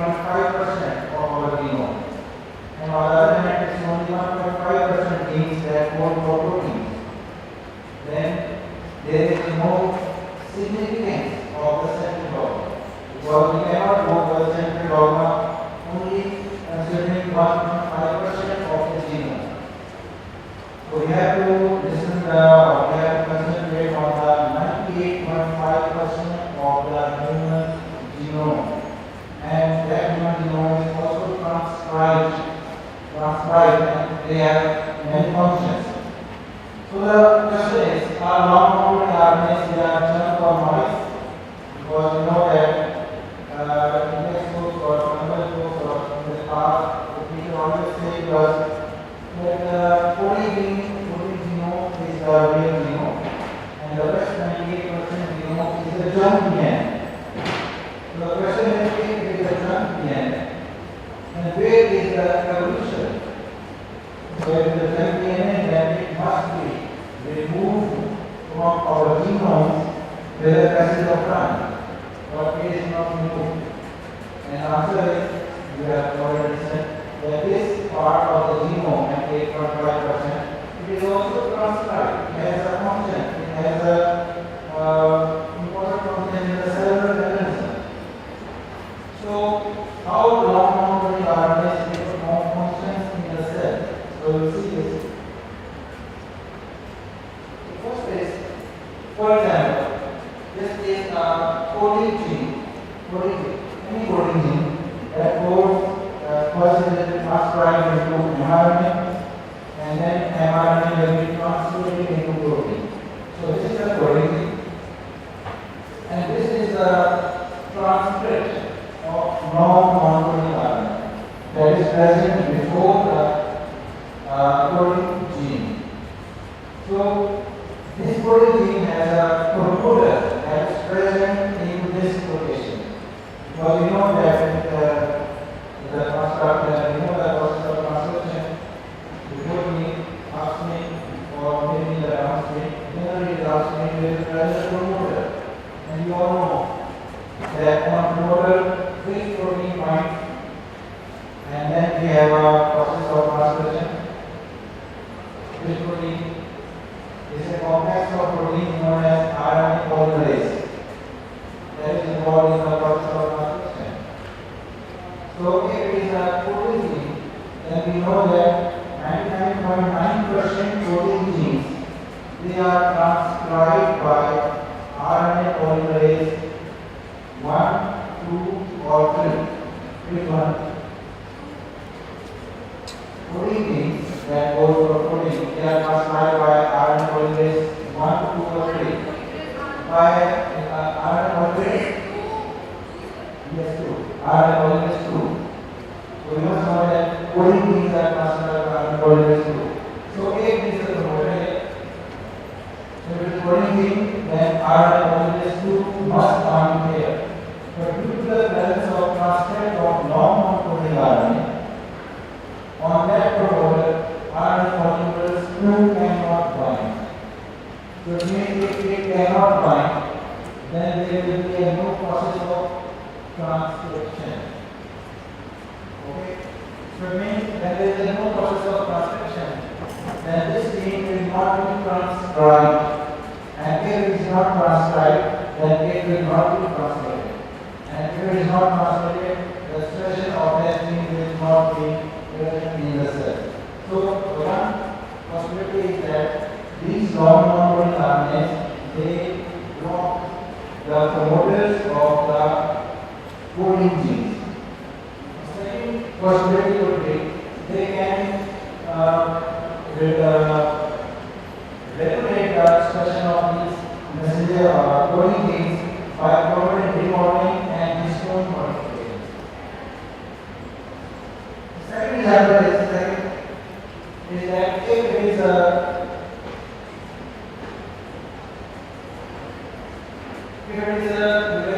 gene, so value of 1 intron, 2 introns, 3, 4 and 5 exons. Because we know that the gene comprises many exons. For example, there is a one coding gene, there are 5 exons and 4 introns. And this is a transcript for the coding gene, and in further, this is a transcript for the non-coding gene. Then what will happen? It will transcribe into messenger RNA, this pre-mRNA, because the introns are present here, and it will be transcribed into non-coding RNA. So this non-coding RNA will hybridized with one of the exons of the pre-mRNA, And what will happen is the spliceosome that is responsible for the removal of electrons, it will not recognize the last exon present on this 3 mRNA. So when the splicing will be, the process of splicing will be over, you can see 1, 2, and 3, and 4 exons will be present here, and the last one will be eliminated. So these long-term RNAs, they can change the pattern of the splicing, and there will be a alternate splicing in the single RNA. So by this, the expression of coding can be altered. And fourthly, because we know that whenever there is a double-stranded RNAs, because we know that RNAs are always present in medium form, and they are mostly single-stranded. Single RNA is single-stranded, ribosomal RNA is single-stranded, transfer RNA is single-stranded, all RNAs are single-stranded. But here you can see, in this is the transcript for the single RNA, and then the long non-coding RNA binds with this. So this complex becomes double-stranded RNA in this part. So whenever there is this phenomenon present in the cell, we must have know of RNA interference or something like this. So whenever there is a double-stranded RNA, another process that is triggered in the cell, and some specialized proteins named as vigorous that recognize only double-stranded RNA, and it will cleave it into small 20-21 double-stranded RNAs called as siRNAs. So when it is broken down into small siRNAs, the transcript will be degraded. So either it will reduce one of the exons, or it will break down into small pieces of double-stranded RNA with the help of dicer. So in any case, the expression level of this messenger RNA will be down-regulated. So another example of function of long-non-coding RNA is that it can interact with proteins. So most of the long-non-coding RNAs, they interact with proteins, and the function is that if long-non-coding RNAs is present with the protein and it forms a RNA-protein complex, that in this case, this long-non-coding RNA will activate this protein, and it will help in the functioning of the protein. So it can also regulate the function of the proteins. Here you can see it regulates the functions at the gene level, at the mRNA level, and now you can see it can also regulate the function of the proteins. So non-coding RNAs, they can regulate the function at genomic level, transcriptome level, and protein level. And if they bind with the proteins, either they activate the protein or they individually act as a structural component of that complex. And many more proteins can bind with this long-non-coding RNAs, and they can bring together a bigger ribonuclear complex. And finally, they can bind with the proteins, and they can transfer the protein to some other compartment of the cell. For example, if the protein has to be expressed in the nucleus, then they can bind with this protein and take it out of the nucleus in the cytoplasm. So by this also the function of the protein will be disturbed. So now we can see that there are 5 types of long-non-coding RNAs based on their location, and there are 7 types of functions by which the long-non-coding RNAs can regulate the expression of the genes, either at the gene level, at the mRNA level, or at the protein level. And finally, there is one type that these long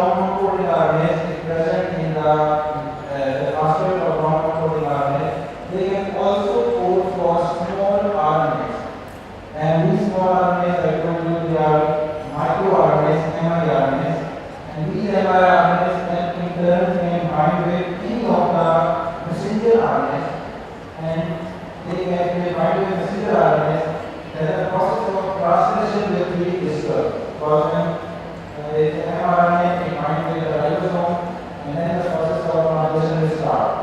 If any of these small RNAs will bind with messenger RNA, the process of organization will be ended and there will be no protein formation. So by different procedures, these long non-coding RNAs, they are performing very, very important functions in the cell. Their role now has been established that without long non-coding RNAs, the cell functions cannot be performed. So what I have done is the main focus of this study was to identify the global non-coding RNA regulation.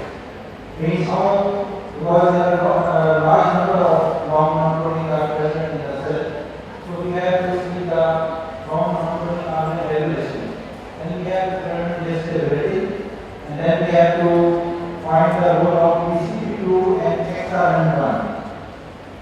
Because these long-coding RNAs, they resemble messenger RNAs, and we know that messenger RNAs, they have two main structures.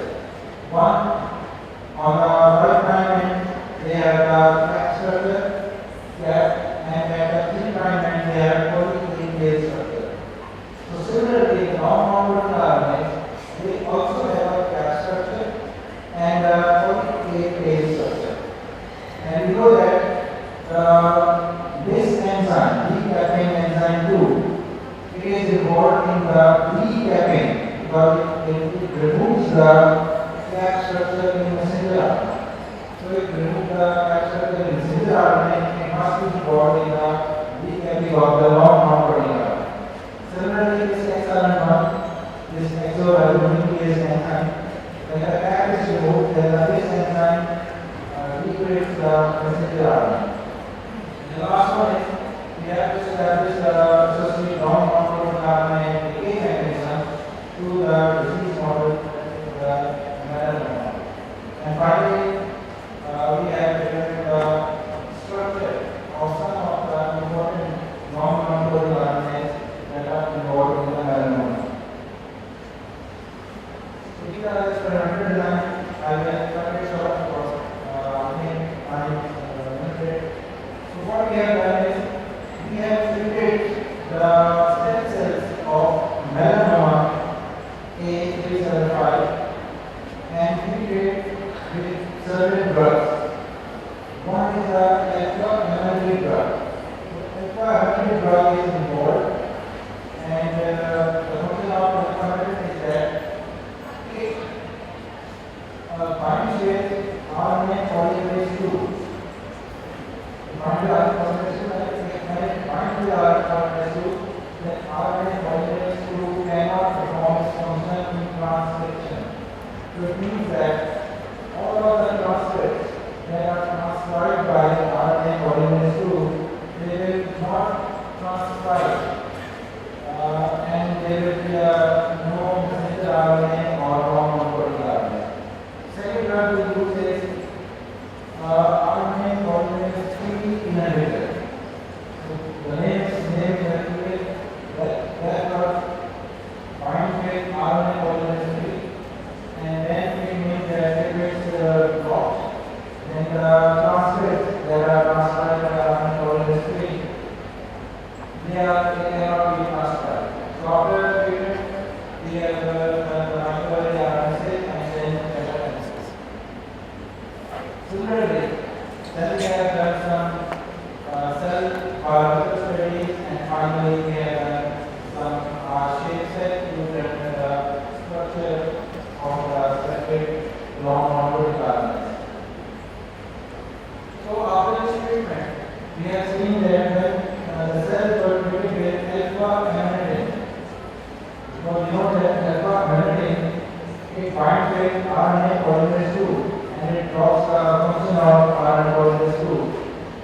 So after doing this sort of experiments, we check the expression level of selected mRNA by using qPCR. So we have seen that these 5-4, these 3-4, these are all coding genes. They code for mRNA. So if we included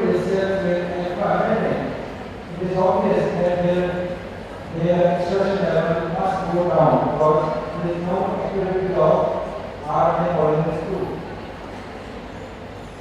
Similarly, we have checked the expression level of LCWU, few of them, and same is the case with expression level of these four non-controlled RNAs. So it means that if the expression level is going down, so it means they are also classified by RNA polymerase 2 because it is blocking the function of RNA polymerase 2. So these are performed by RNA and PCR and clinic because they are in accordance with our PCR when we treat with alpha after 3 hours and 12 hours, and this is without treatment, there is expression level just like this, and after 3 hours expression level going down, and after 12 hours almost there is the same is the case with the non-controlled RNAs.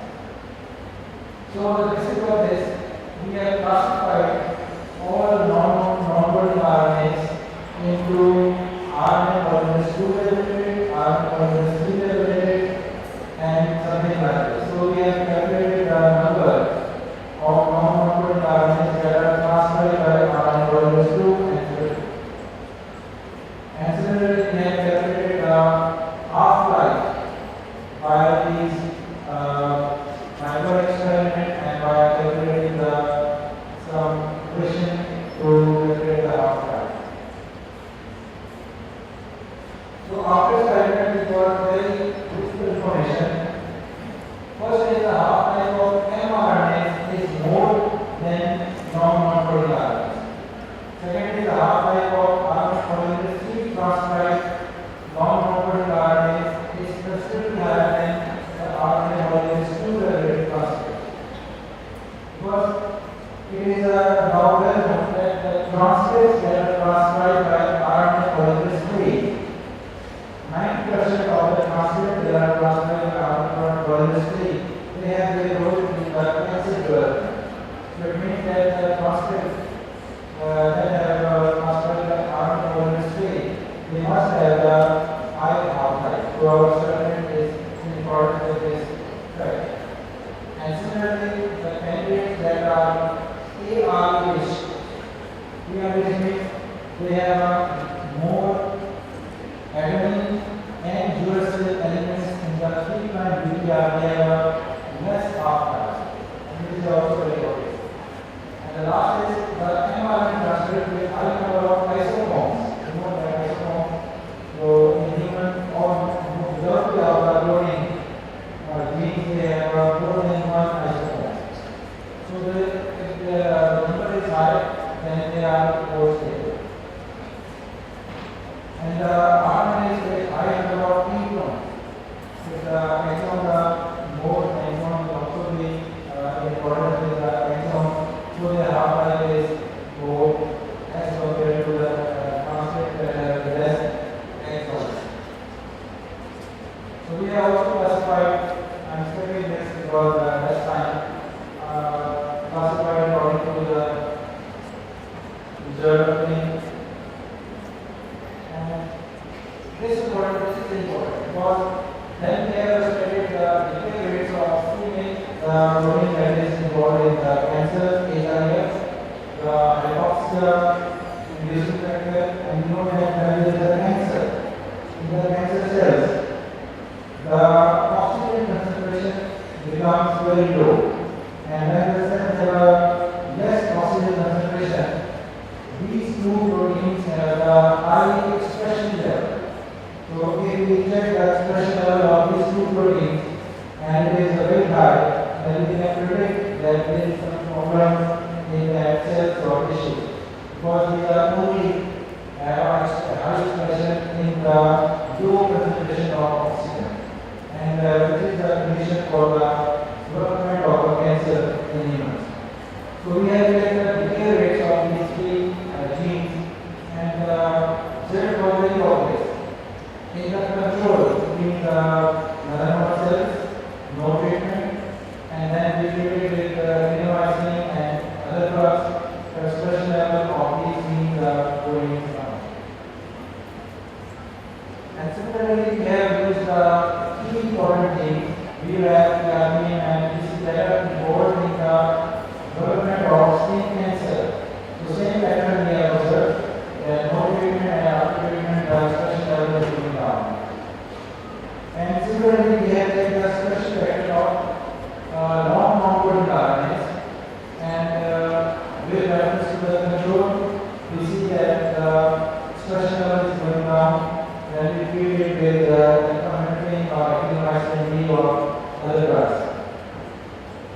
children is going down, and he has selected the 1, 3, 6, 7, 8 because it is the most down-regulated gene after the treatment.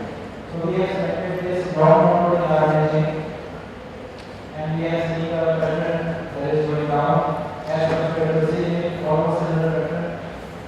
And then we have determined the sequence and structure of this 3, 6, 7, 8.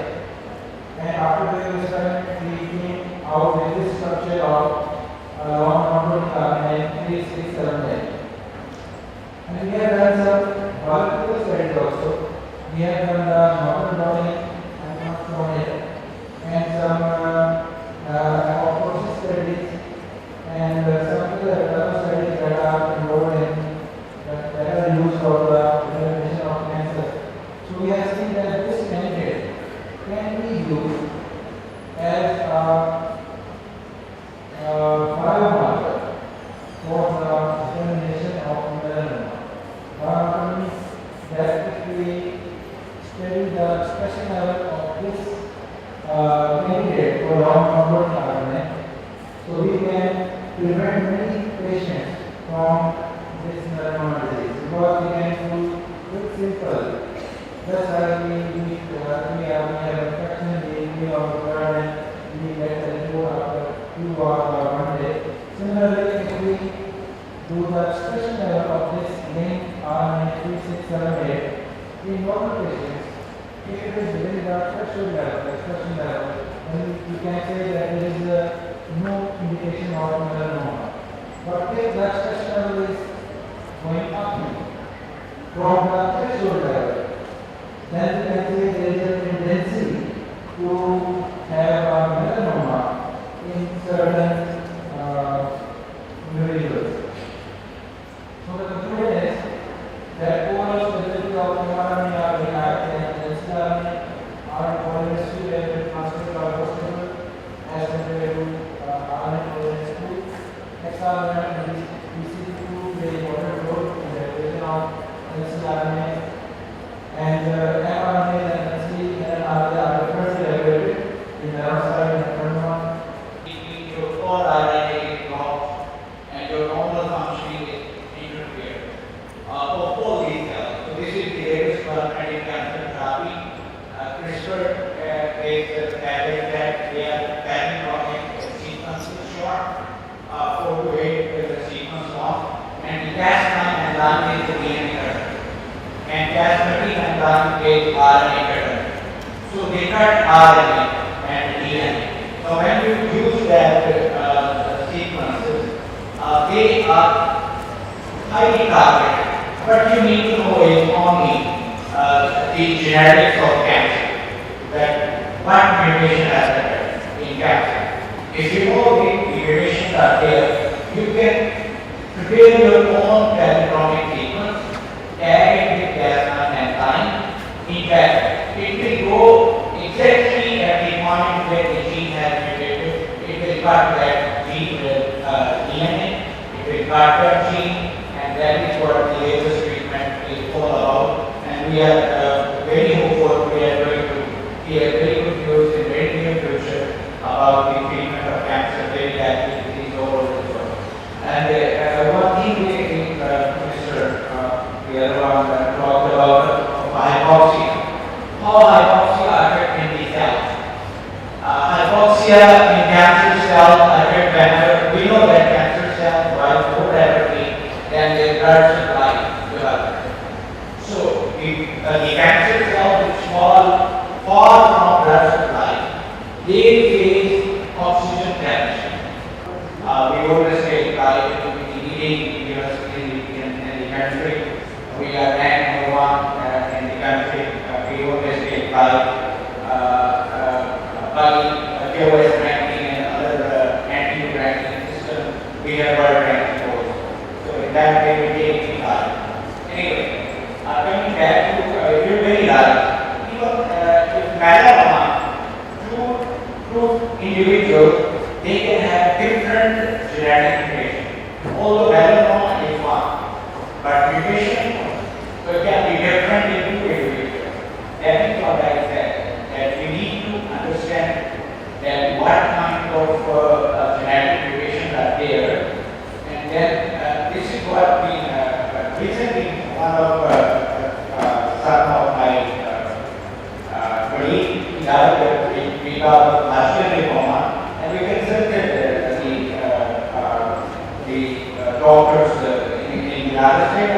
all asking about that what is the gene range, what is the gene sequence of all those gene reward.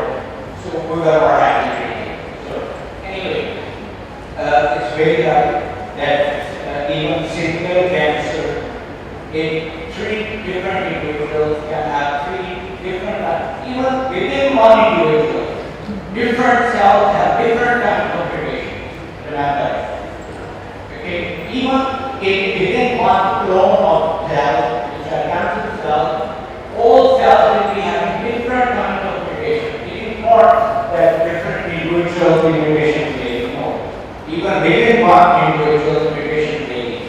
So that is what we know about the genetic mutation in cancer. So it's very important to pick out all kinds of configurations that are there, and this is what the basis is all the treatment of cancer. And we have successfully treated a lot of cancer. As I said, there is CRISPR-Cas13 which starts the RNA.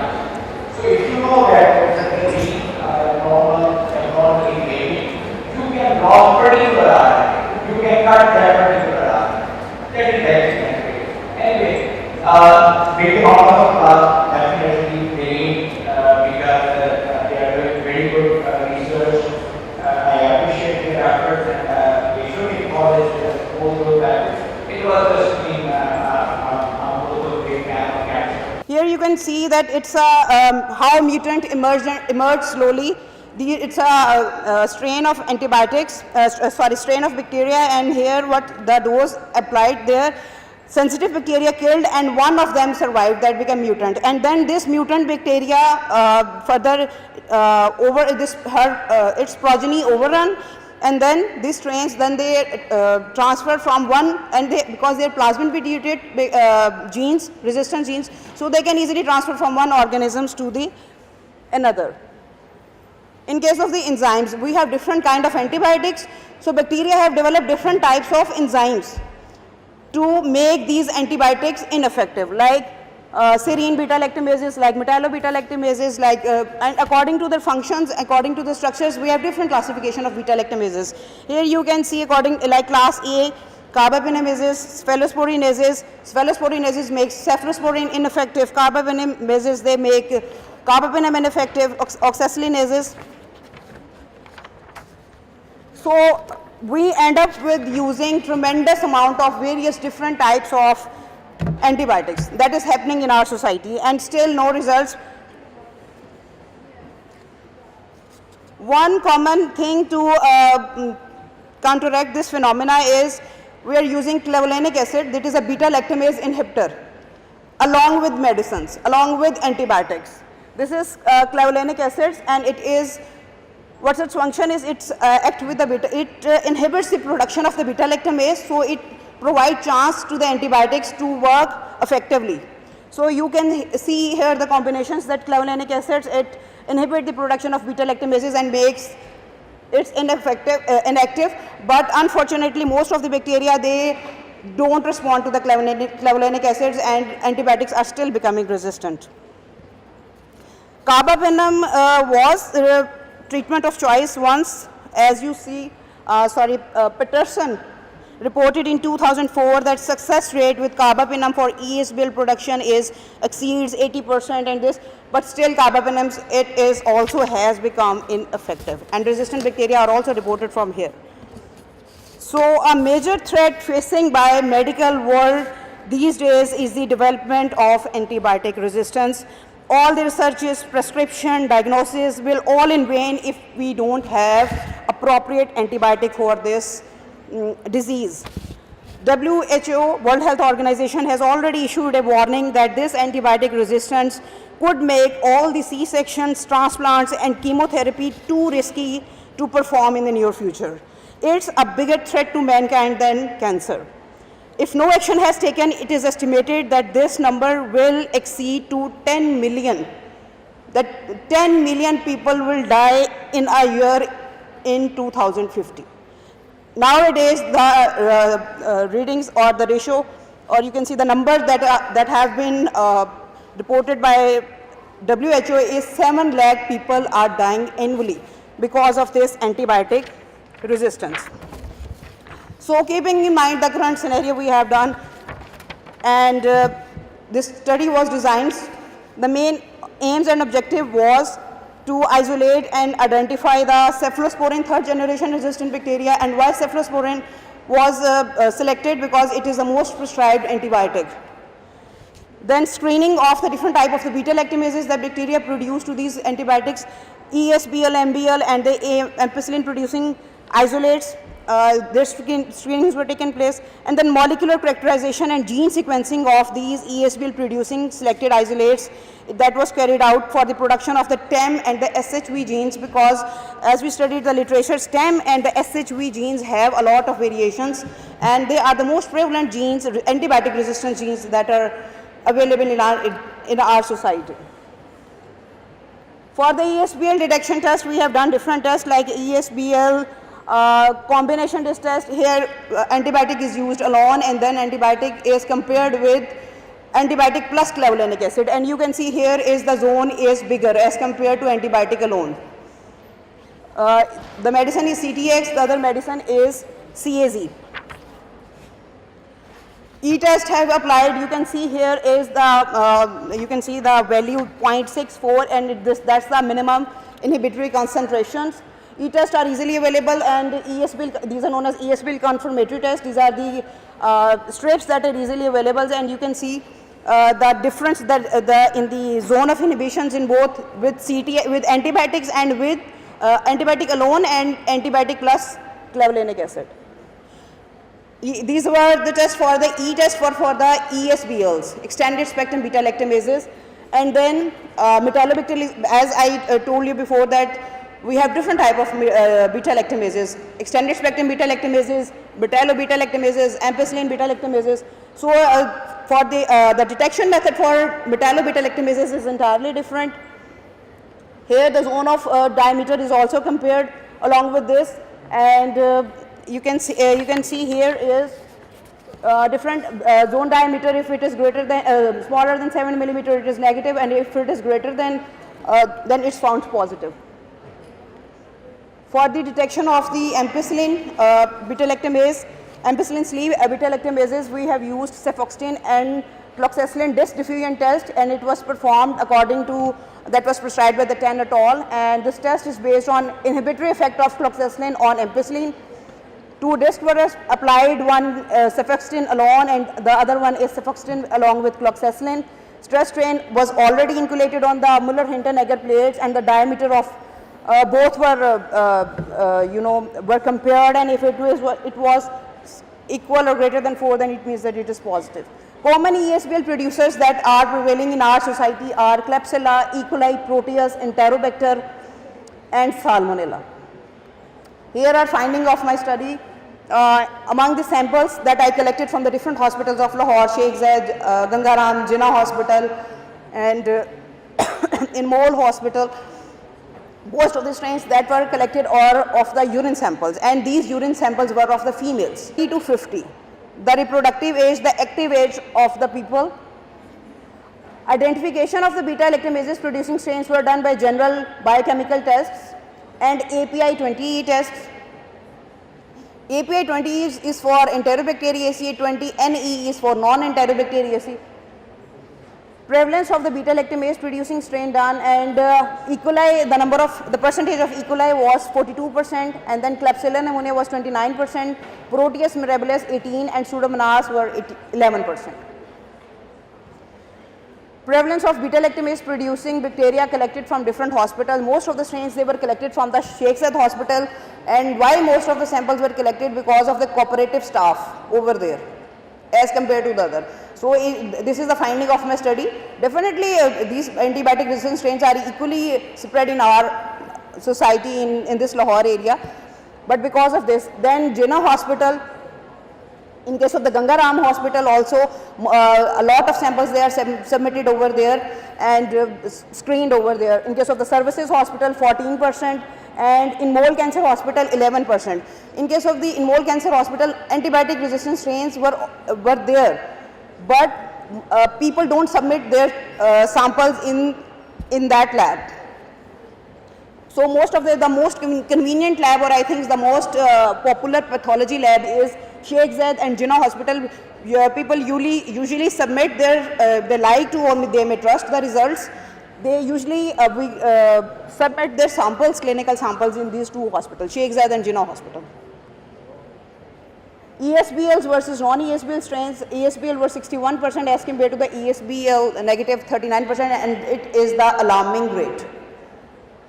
Metallo-beta-lactamases were 21%, ampicillin were 18%, and these are the different beta-lactamases. CTXM beta-lactamases, these are produced by the CTXM gene. SHV beta-lactamase is produced by SHV gene.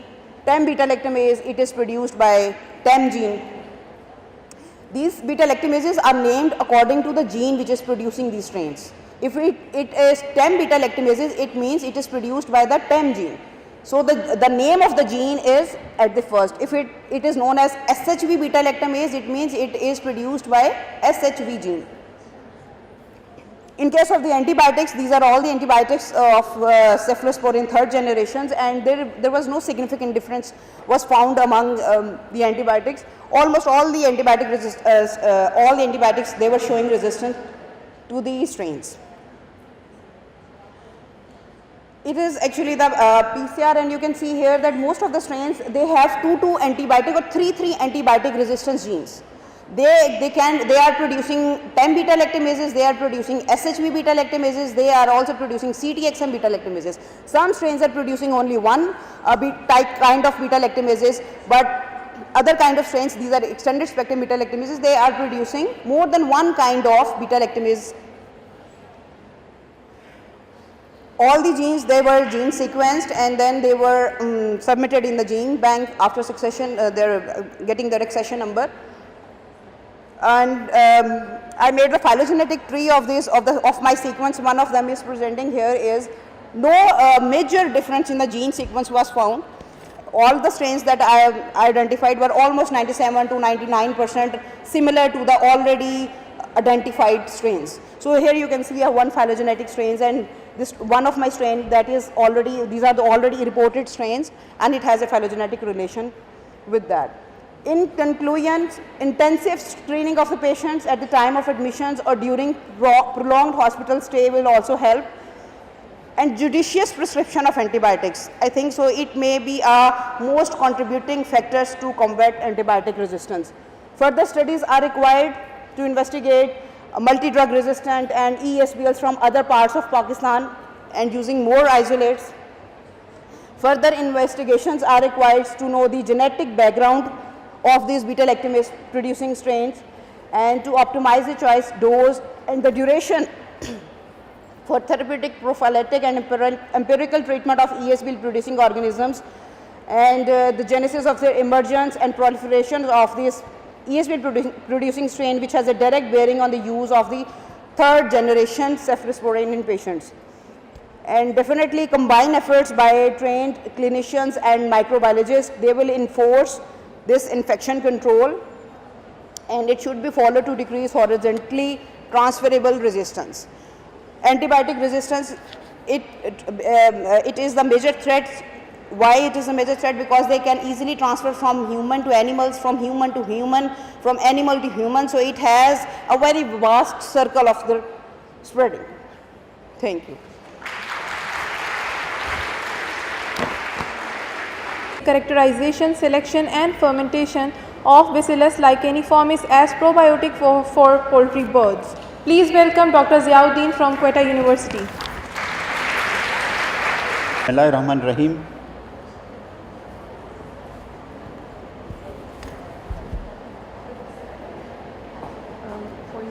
Bacillus licheniformis is a probiotic for poultry birds.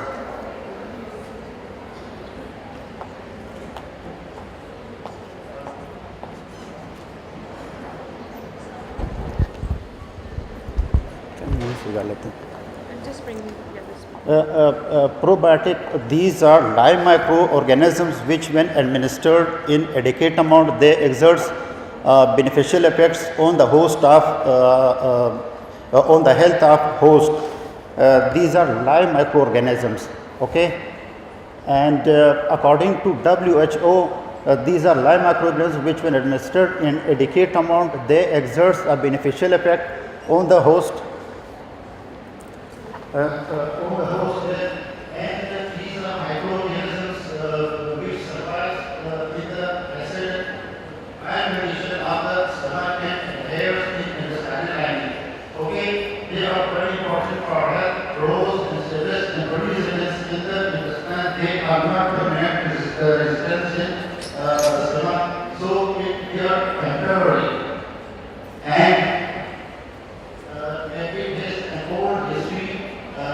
Sumerian nations used the bacteria and 2500 BC, and Vishnu was the first scientist who told us about these beneficial bacteria.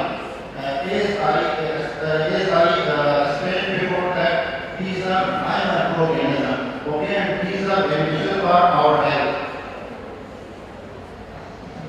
The microbial system, the intestine consists of extensive microbiota of these beneficial microorganisms, and the small intestine has an adaptive role of these kind of microorganisms. These microorganisms prevent the pathogens from the gastrointestinal tract mucosa. And taking probiotic based on longer-term beneficial effects is compared to so many antibiotics and enzymes used as preventatives. And for this purpose, we collected so many soil samples across the country, from deserts, from agricultural lands, and from so many areas, from city areas, from residential areas, and so on. And the bacteria was isolated from each of method. First of all, we recognize the bacteria by morphology, and they were so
These are some results of biomedical tests, early pharmacology, analysis of early pharmacology, translating or early pharmacology is selected only 80 samples and only 80 samples.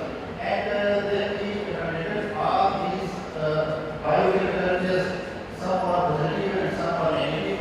On this criteria, we selected the estimates for further study.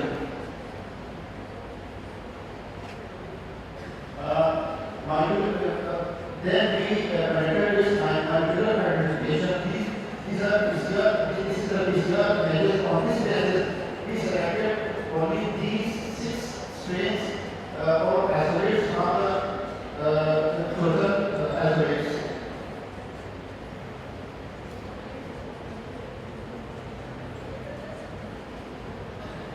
This is our segments in the master form.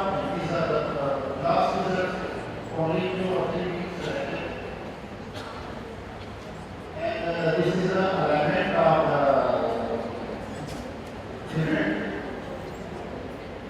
different strains we selected from the last.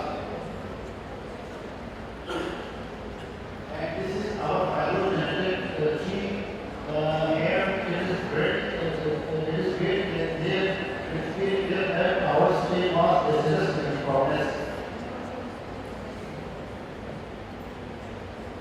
And these are some results of pH time. We observed that when we measured 24 hours, we get more growth, and when the same bacteria was grown on 27 we get more growth. As well as we observed that 7 kg was suitable for the bacterial growth, and 1% of sodium chloride was suitable for the fast growth of bacteria. Other important factor was its growth application. Individual activities of hazardous against microvirus diseases. We observed that resistance to orders with 22.37 mm of growth application was superior or compared with other bacteria, as well as early forming unit requirement was also high when we compared with other countries. So we selected the selection process for the production of probiotic because its high early forming unit, its wide zone application, and it's safe. It was safe for this purpose, and it was inaugurated. It was included from the 70 period, which is the incubation temperature of nitrogen. These were the characters for which we selected business in progress for producing probiotics or poultry products. I acknowledge Dr. Mohammed, my supervisor in PhD, Professor Dr. Yamata Kamla, Professor Mokasa, and Dr. Asmadova, and as well as Dr. Asma, Dr. Ismail, these fellows. Please welcome Dr. Rashida Bashir from Lahore College for Women University. The topic of her presentation is genetic analysis of P-type adenosine triphosphate gene in Pakistani patients affected with Wilson's disease. Please welcome Dr. Rashida Bashir.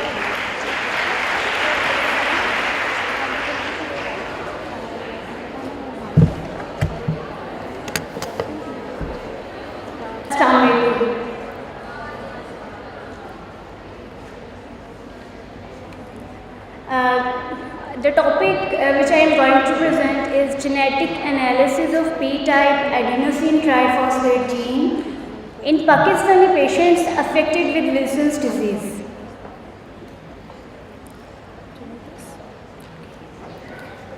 The study is conducted under the collaboration of Children's Hospital and the Institute of Child Health.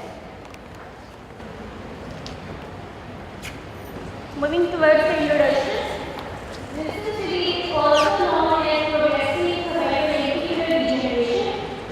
It is a lethal, hepatic, and neurological disorder accompanied by chronic liver sclerosis.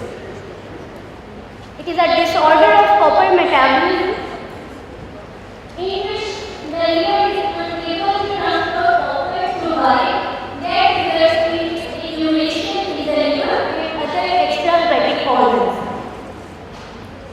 The main characteristics of Wilson's disease are hepatomegaly, neurologic, psychiatric, and the AR presentation. It is first described by Dr. Samuel in 1912. The inherited spectrum of Wilson's disease is autosomal recessive.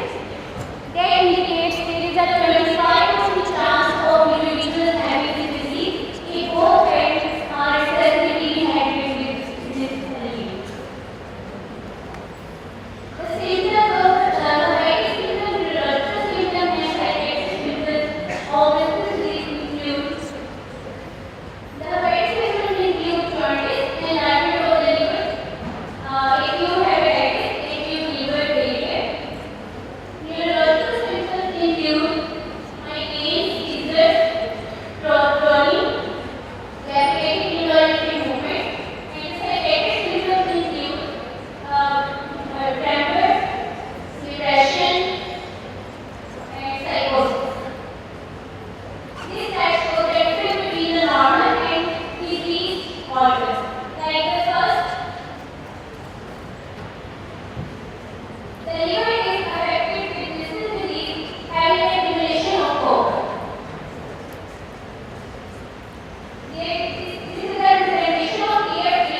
On behalf of Dr. Arifa Tahir, the topic of our presentation is synthesis of silver nanoparticles coated with turmeric and garlic extracts for shelf life enhancement of packed meat. And the title of my presentation is synthesis of silver nanoparticles coated with turmeric and garlic extracts for shelf life enhancement of packed meat. Here is some introduction about the meat nanotechnology. Interest in meat nanotechnology, nanoparticle synthesis is growing among cellular. Nanotechnology is due to their physiochemical and biological properties to application in diverse fields like healthcare, cosmetics, biomedical food and feed, food preservation, drugs, living environment, etc. Here we are using the nanoparticles by using green nanotechnology because it is eco-friendly and it is also economical.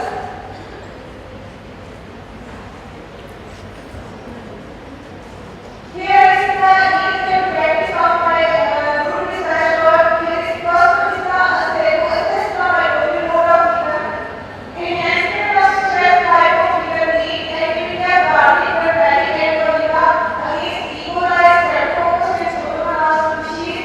And the fourth one is synthesis of liver nanoparticles from garlic, turmeric and oliva. Here is the methodology and here is the chart which shows the extracts. For example, first one E1 is for garlic, E2 is for turmeric, then oliva, then garlic plus turmeric, then turmeric plus oliva, and then garlic plus oliva. And the last one is garlic plus turmeric plus oliva. Here is the result which shows the control and microbial load. This graph shows the microbial load of meat treated with E1 extract nanoparticles. The second graph shows the E2 extract and similarly E3, E4, E5, E6 and E7. These graphs shows that as compared to the cold we have a less microbial load in our body samples, means the samples which we are using by extract nanoparticles. This shows the empirical concentration of extracts in the various strains, and here is the graph which shows the effect of garlic extract nanoparticle. Here it shows that it is highly effective for streptococcus species and the pseudomonas species. It shows that it varies for streptococcus species, this is for pseudomonas species, this is again for streptococcus species, and here is the conclusion. The biosynthesized silver nanoparticles from garlic extract show one more potential to build a harmful prevalence. Here is the recommendation. First one is the garlic electron extract should be used for enhancement of shelf life of packed meat. Since they are fatty, that restores the shelf life potential for packed meat. Anyone who has chemical natural preservative can also be tested in these other various strains. Similarly, we can also use other plant extracts which can also enhance the shelf life of packed meat. And last is silver nanoparticles should be synthesized by green method because they are eco-friendly and they are cost-effective samples as well.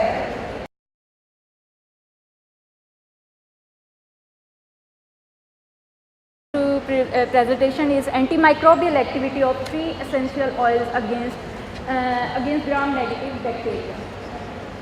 ये forward किस ठीक है. This is the introduction. An antimicrobial substance is any substance of natural and synthetic or synthetic origin that kills or inhibits the growth of microorganisms but causes little or no damage to the host.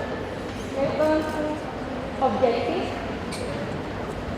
Aim and objectives of this study was the morphological and biochemical identification of gram-negative bacteria, that is E. coli, isolate from contaminated water, that is sewage water, to evaluate the antimicrobial potential of 3 essential oils, that is dill, scientific name is oregano or Belgium, and black pepper T-nitrate by either well diffusion method, and to determine MICs, minimal minimum inhibitory concentration. Materials and method. The study was conducted in LCWU. These are the results. The edible diffusion method presents the overall significant inhibition of gram-negative isolates to a lesser extent, with the zone of inhibition ranges from the 1.7 mm and 10.0 mm in diameter. Among the three essential oils confirmed, the essential oil of black pepper exhibited the highest activity against the isolates, while oregano essential oil exhibited the least activity. These are the graphs, Piper diagram. The sample number 2, the concentration with half concentration show the highest inhibition zone, and the least concentration show by 1/128. This is anytime prevalence zone of inhibition, that is highest zone of inhibition zone by 1/128.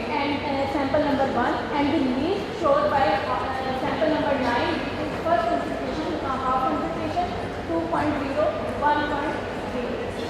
This is oregano there, highest showed by sample number 8 and least sample number 6. This is the picture of zone of inhibition.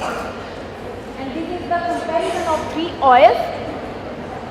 Future perspective. The use of essential oil as a consumer goods is expected to increase in the future due to the rise of green consumerism, which stimulates the use and development of products derived from plants. It applies to the food and cosmetic sector, but also to medicinal products. If essential oils were to be required in much greater volumes than at present by engineering of their synthesis in plants to provide greater use, international standardization of the composition of commercially available essential oils would be essential for reliable applications.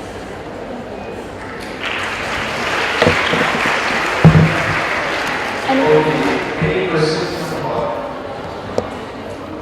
So I have two questions.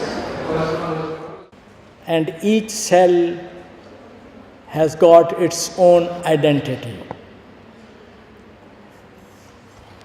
The biggest organ in the human body is skin itself, and all the perception which goes to the brain, it goes from the skin, from all the senses. That's where all the signals going to the brain. It goes to, in our pineal gland, a gene named as God gene. And that God gene prepares a transporter called VMAT2. This is a little bit complicated, I will explain to it later on. And that VMAT2 transporter engulfs all the neurotransmitters in a different combination and permutation in the sac, which carries the message to the synapse, and that is called mind. And that mind creates our consciousness. It is the consciousness which gets entangled with the divine warp, with the divine power. I'm trying to write a book these days which is neurological basis for the consciousness. And this is where I'm developing this concept of it. Now, coming back to our subject of talk today, our body is constituting of almost 50 trillion cells. My only one question, how these cells communicate with each other? Because 50 trillion cells, unless they do not communicate with each other, the body does not work. It is integral action of the body which has been coming from all the cells of my body. Now, 50 trillion cells, their state is they are not still, they are vibrating with a certain frequency. And that is where the energy part comes in.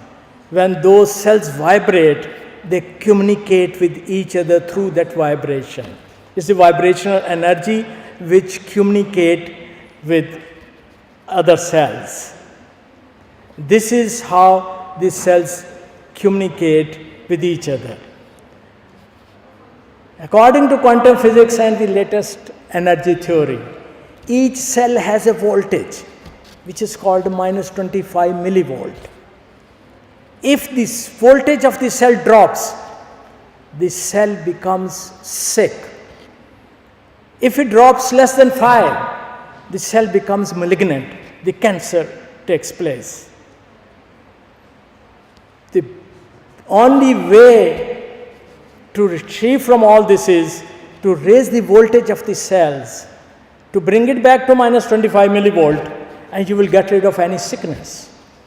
Like I just say in arthritis, you have a pain in the knee, billions dollars worth analgesics are being sold in America, off shelf. What do?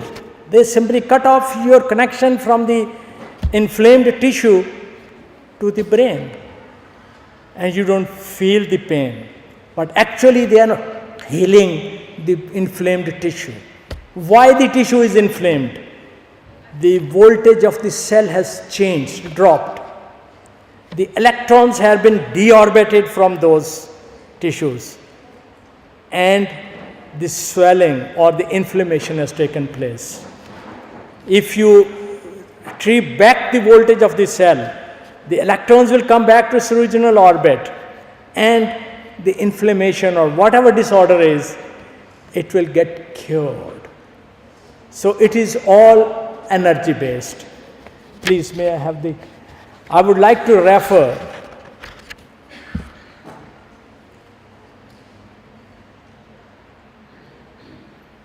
the leading edge of the science today is not our genetic material, for which we have been for many, many years believing that they are the one who are controlling us. Anything going wrong with DNA is causing all this trouble. But let me just talk about one cell, what it is. Cell is been surrounded by a membrane, which is called cell membrane.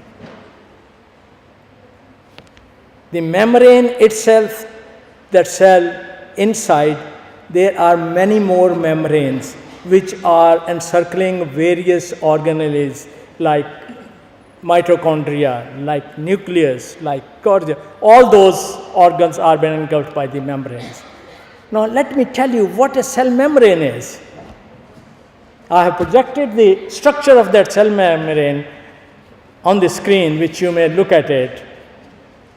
You can see the intricacy of this cell membrane. The size of the cell membrane, if I collect 10,000 membranes from 10,000 cells and flatten them, they only achieve the thickness of the paper. So you can imagine 10,000 membranes can only achieve the thickness of the paper.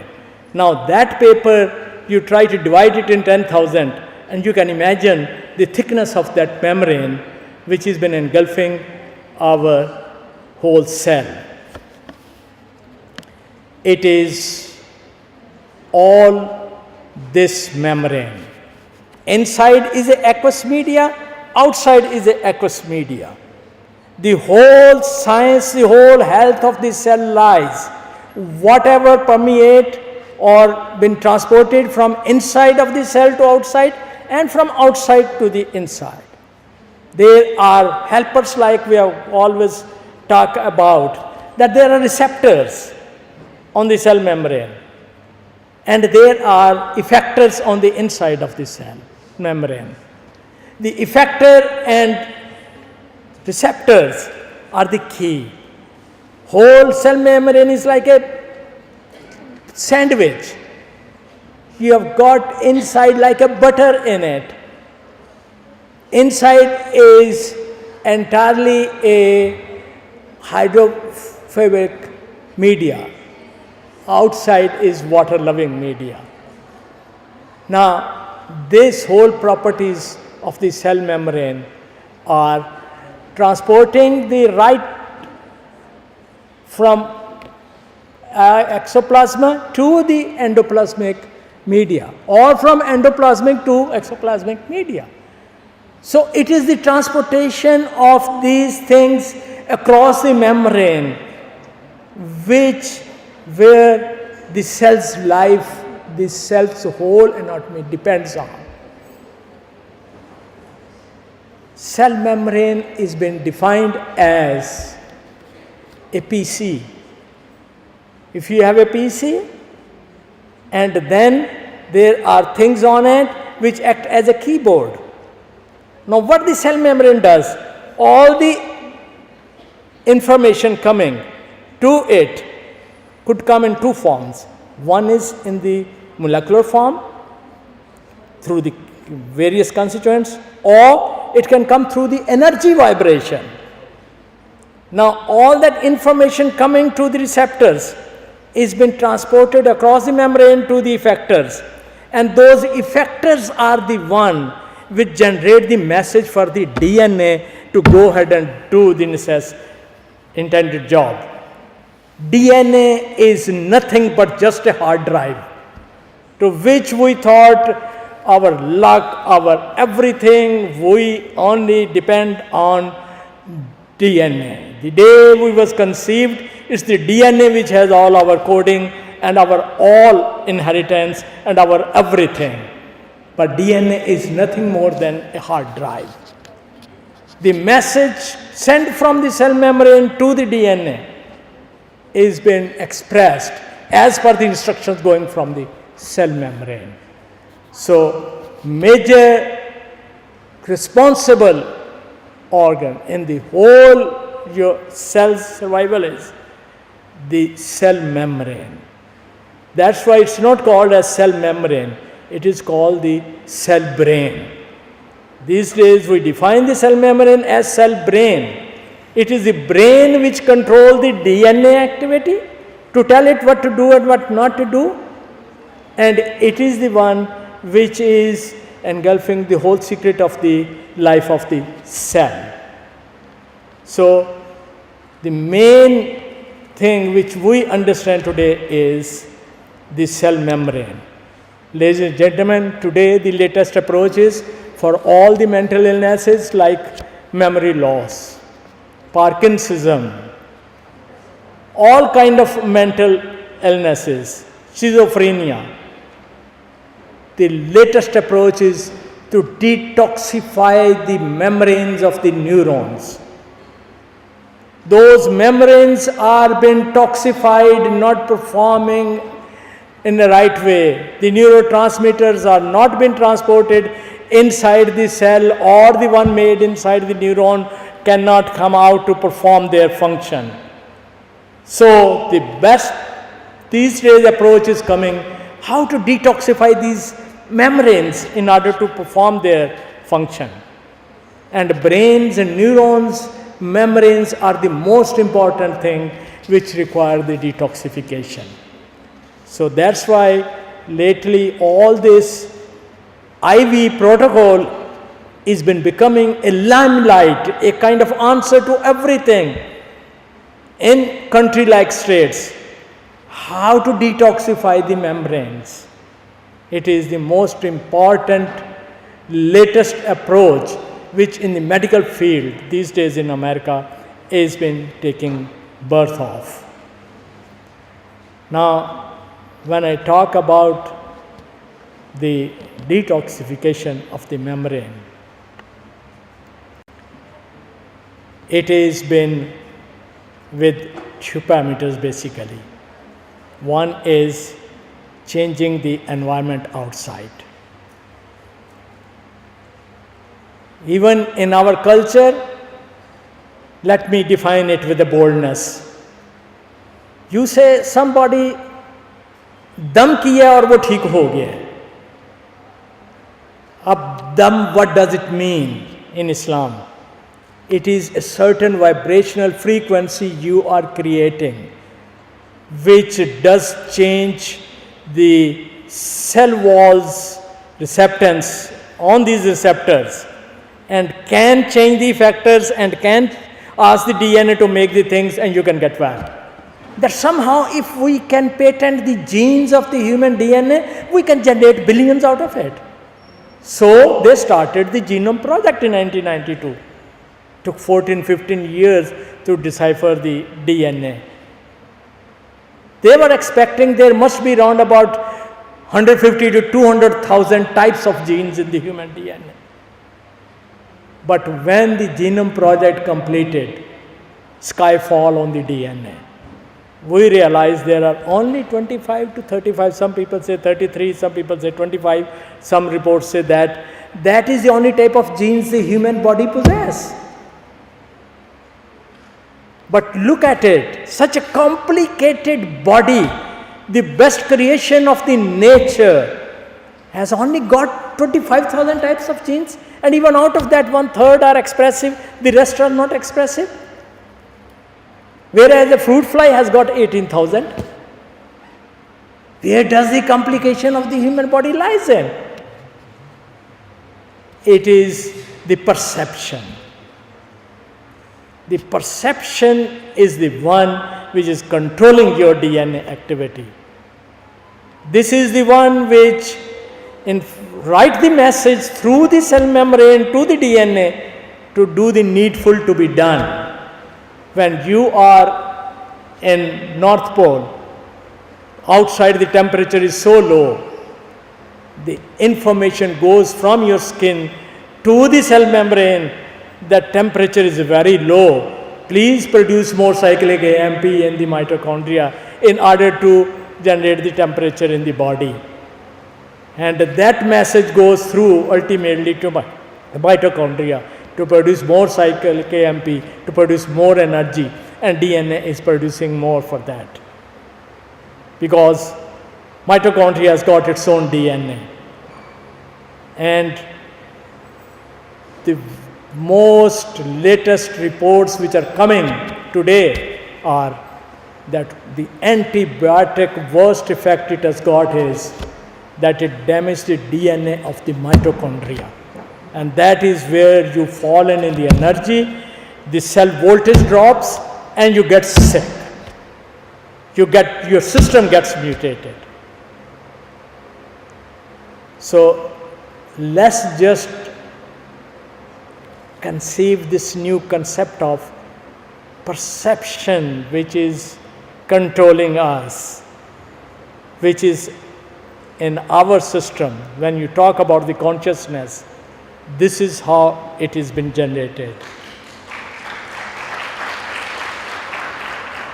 So I won't take you more in a kind of, complicated sort of system. I could have explained a lot about the cell membrane and then the epithelial wall of the mitochondrial membrane and their functionality and all that, and how the cell voltage does change the whole DNA performance of it. But just by confusing you or just letting you digest whatever I've said, if anybody who is a biotechnologist, genetist, does not like to hear that much against the DNA inheritance and all that, please, I do apologize. Let's just accept the latest call of the known media. And I will just like to end my talk here, and I will say that the latest branch of science is been dealing with the brain of the cell, the wisdom of the cell. This is the wisdom of the cell.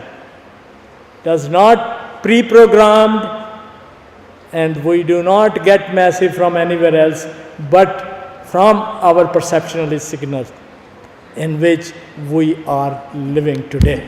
Thank you very much. Mechanism from where, starting from the perception, going to the receptors of the cell walls, to the effectors, because receptors and effectors are allosteric proteins, you see.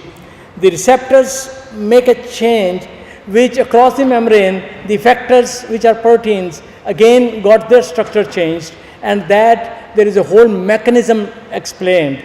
How from effectors the signal goes to the regulatory gene of the DNA and how the DNA's functionality takes place.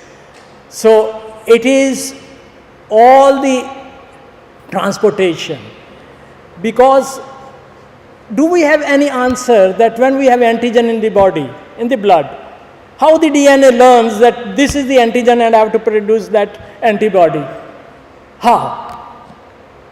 Is it inherited in the DNA that this antigen has come in the blood and I must produce the antibody against it?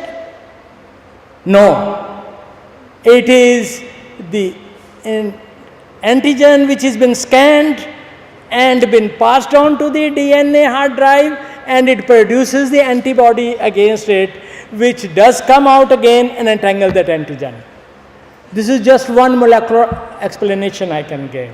But there is a whole mechanism lies how from effector to the regulatory gene of the DNA that this message goes across, and the DNA obeys the orders of that message and express the way it should be expressed in the message.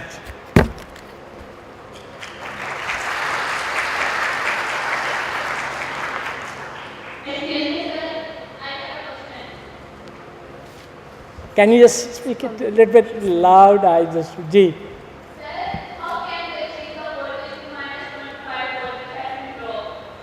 Sorry?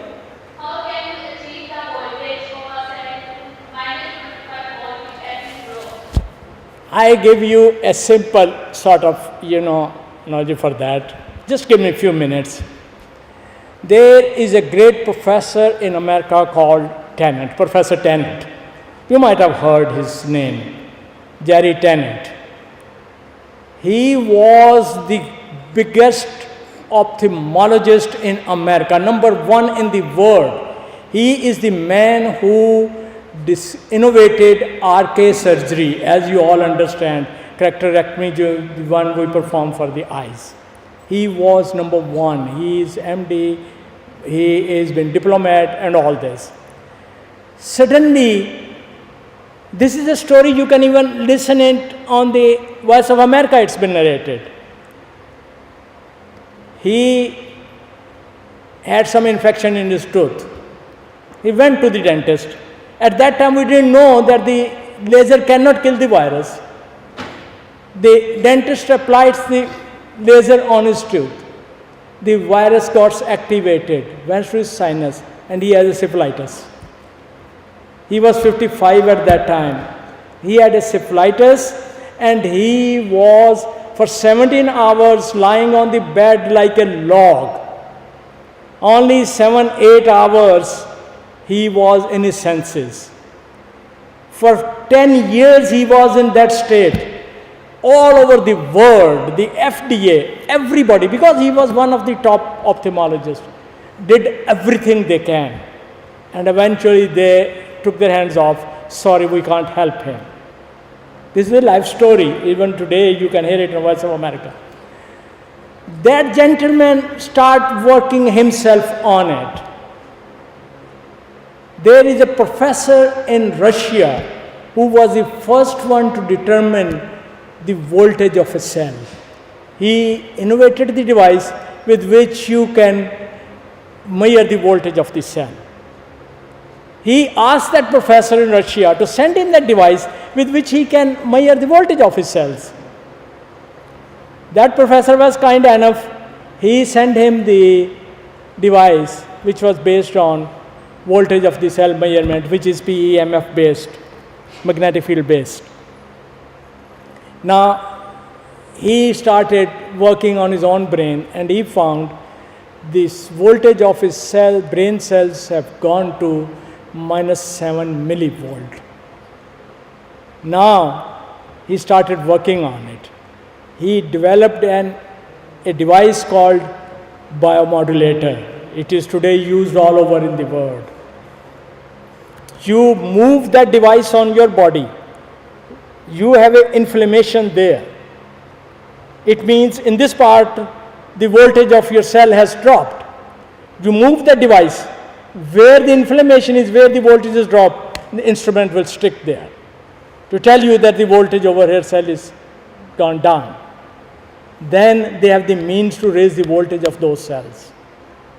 He cured himself, and today, from last 10 years, he's now about 77, he has got a big tenant institute in Dallas, and it is a world-renowned institute where the energy medicine is been practiced.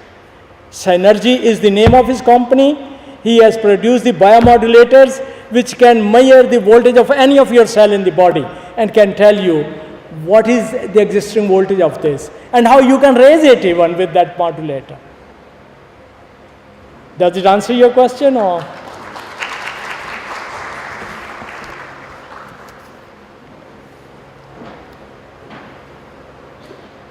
I think there is no question further. Thank you very much, ladies and gentlemen, for giving me an opportunity to address you today. Thank you so much, Professor Dr. Riaz. It was such an informative piece of work. Now we will move for the introduction of our other two chairpersons, Dr. Farah Rauf Shakuri. She is Deputy Director, ORIC, and Associate Professor, who has done her doctorate from University of Massachusetts Medical Center, USA, in collaboration with Punjab University. She has been awarded 3 gold medals: Dr. Mirza Azhar Beg Gold Medal, Dr. A.R. Shakuri Gold Medal, and Pakistan Academy of Science Gold Medal, which is the most precious one. She has 84 publications with 125 impact factors in the most reputed journals of the world. Her research interests are in nature, biochemistry, cellular biochemistry, biology, and molecular biochemistry and cellular physiology. She has gained 9 research projects and 2 HEC grants. Thank you, ma'am, for being here. Let me introduce you to Professor Dr. Farooq Sabar.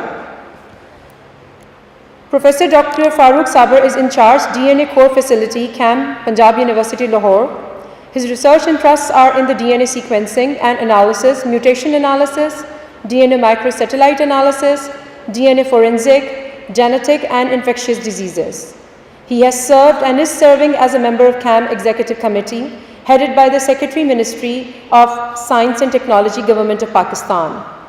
Chairman of CAM Purchase Evaluation Committee, Chairman of Management Committee, Chairman of Maintenance Committee, and of that of the Chairman of Departmental Inquiry Committee. Head of CAM of DNA Core Facility, he has many publications in impact journals. Today he will be delivering a lecture on both genetic and environmental factors are involved in the development of asthma in Pakistan. Please welcome Professor Dr. Farooq Sabar. Managing DNA Core Facility, DNA sequencing, genotyping since 1999. Sir, आपको mic pass कर देते, mic pass कर देते sir. We have started work on asthma genetics and published some recent research in international journals. Today I will talk about the factors involved in asthma. Basically, we are working on the genomics of asthma in Pakistani population.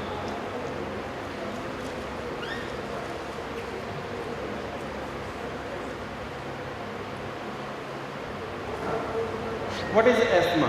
Asthma is not like diseases. It is not a single disease. There are multiple genes and multiple factors involved in this disorder. And it is characterized by wheezing, persistent cough, respiratory tract inflammation, and inability to breathe.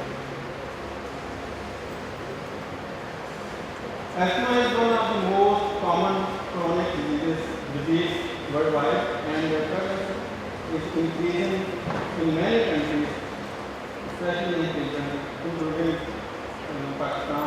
It is increasing day by day.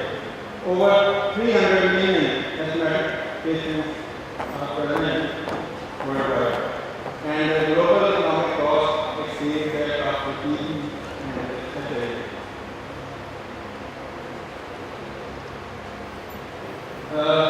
If we consider Pakistan for this disease, approximately 10% of adult population having asthma, and out of this 10%, 20% are asthmatic patients. The disease is in our country is still underdiagnosed in different reasons. It is a poorly understood disease. Some people think that this is the disease which comes through the generations. Child gets this disease from his father or mother, but it is not like this. And it is also not like infectious disease. So poor compliance is one of the major problems in management of asthma, and lack of knowledge and understanding about the disease is the reason for poor compliance. It is not, as I have told earlier, that it is not like other infectious diseases, and patients do not accept diagnosis due to discrimination in our society. Because a person which is known as a patient of asthma, it has many social problems. People avoid interaction with asthmatic patients. So, asthmatic patients are poorly diagnosed.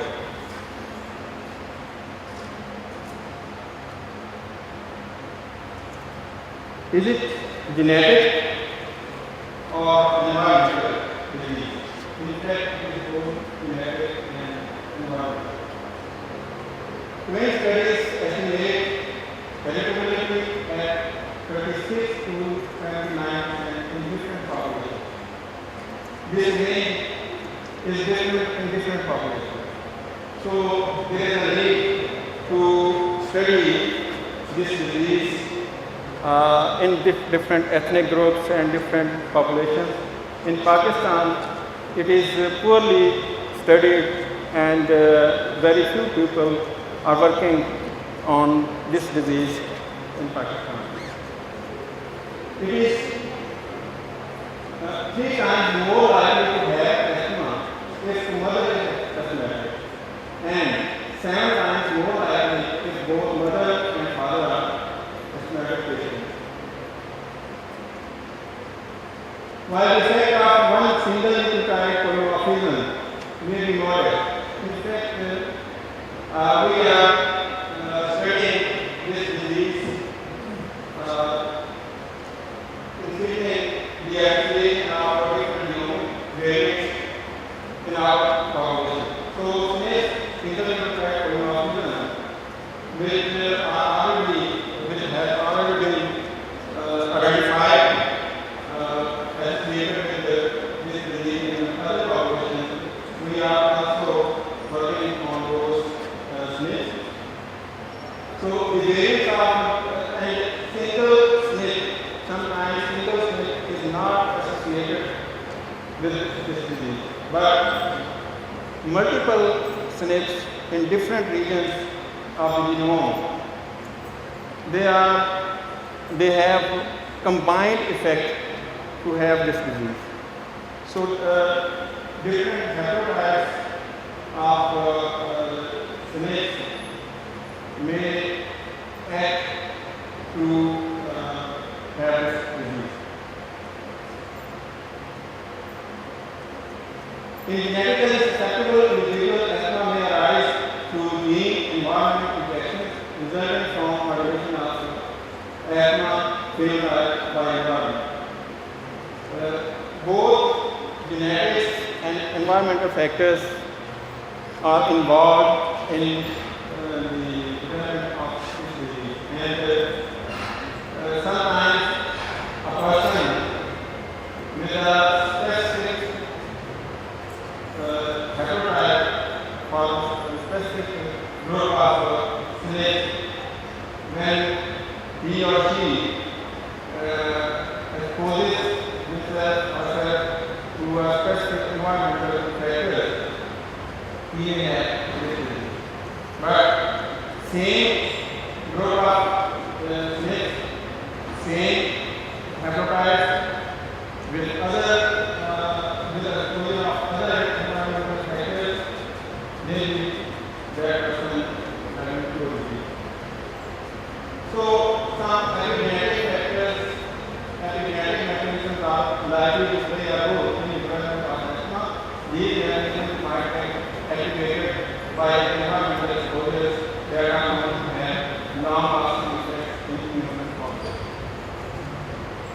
For facility identification, we used a method called single-base extension method or snapshot method. In single-base extension method, other than normal sequencing, in normal sequencing or normal PCR reaction, you use DNTs as building blocks of our extension product. But in single-base extension, we use terminators only, DD entities. DD entities, when attached to a extending terminate, it is called for extension. So these terminators are labeled with 4 different types, specific for specific given type. And in a normal PCR reaction, because we know the exact position of the snake, and we design a primer one way short of that snake. That snake is absent from the primer, and when this primer is used along with the breeding entity, that breeding entity will attach next to the primer according to the sequence of the template.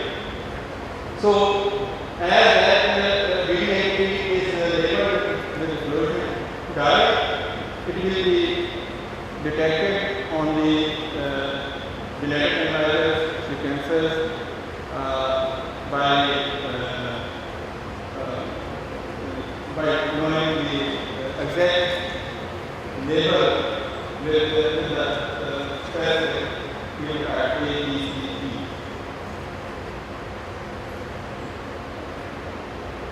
So after this action, we analyze on the genetic analysis, and this is the medical program of snakes which are gone through single-base extension reaction, and these show the color of these show the different reactions A, B, C, like the blue color show the C, and if you try B, you try, and so on. In short, we have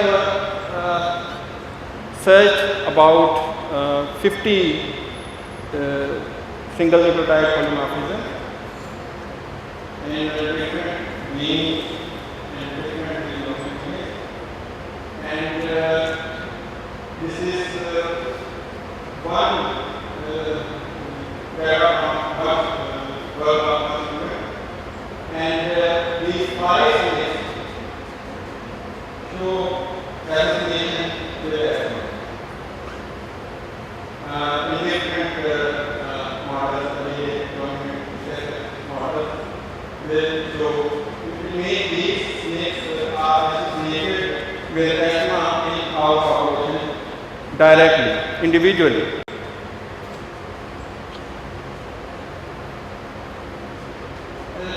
interesting part of this study is, other than those 5 myths which are directly and individually associated with asthma, some myths have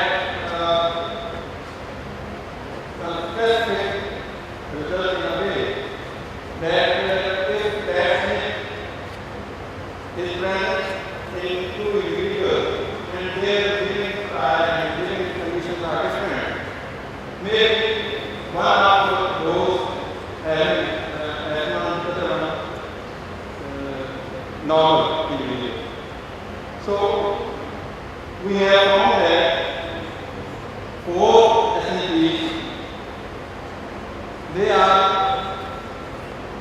environmental condition specific, gender and environment condition specific.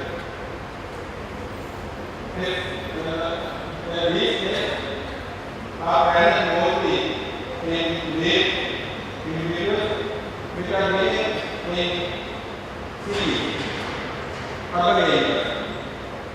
And that here is present in late, but he is living in some rural area, there is no association.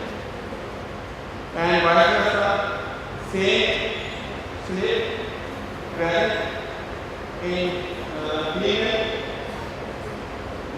either she is living in a rural area or urban area, there will be no error. So these are conditions, environment condition specific SNPs. And we are still working on many other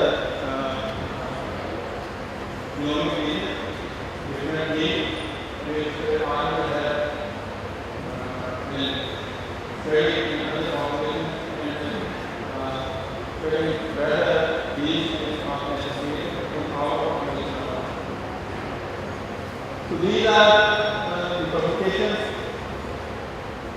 from national project and some mostly national publications. These are the extracts and posters. And the conclusion is that both factors, genetic as well as environmental factors, are involved in the development of asthma. Not a single genetic factor or single environmental factor. They have no effect on this disease. So, if the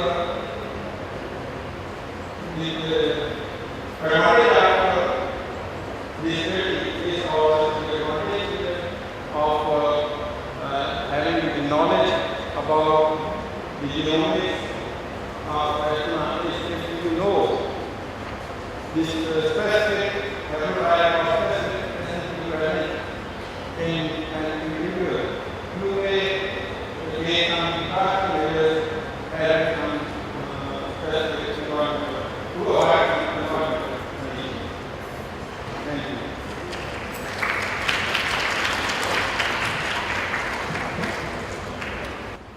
In fact, this is not like other genetic diseases which come through generations, which come through families. So it is just the impact of genomic variations with the environment. So there is up till now there is no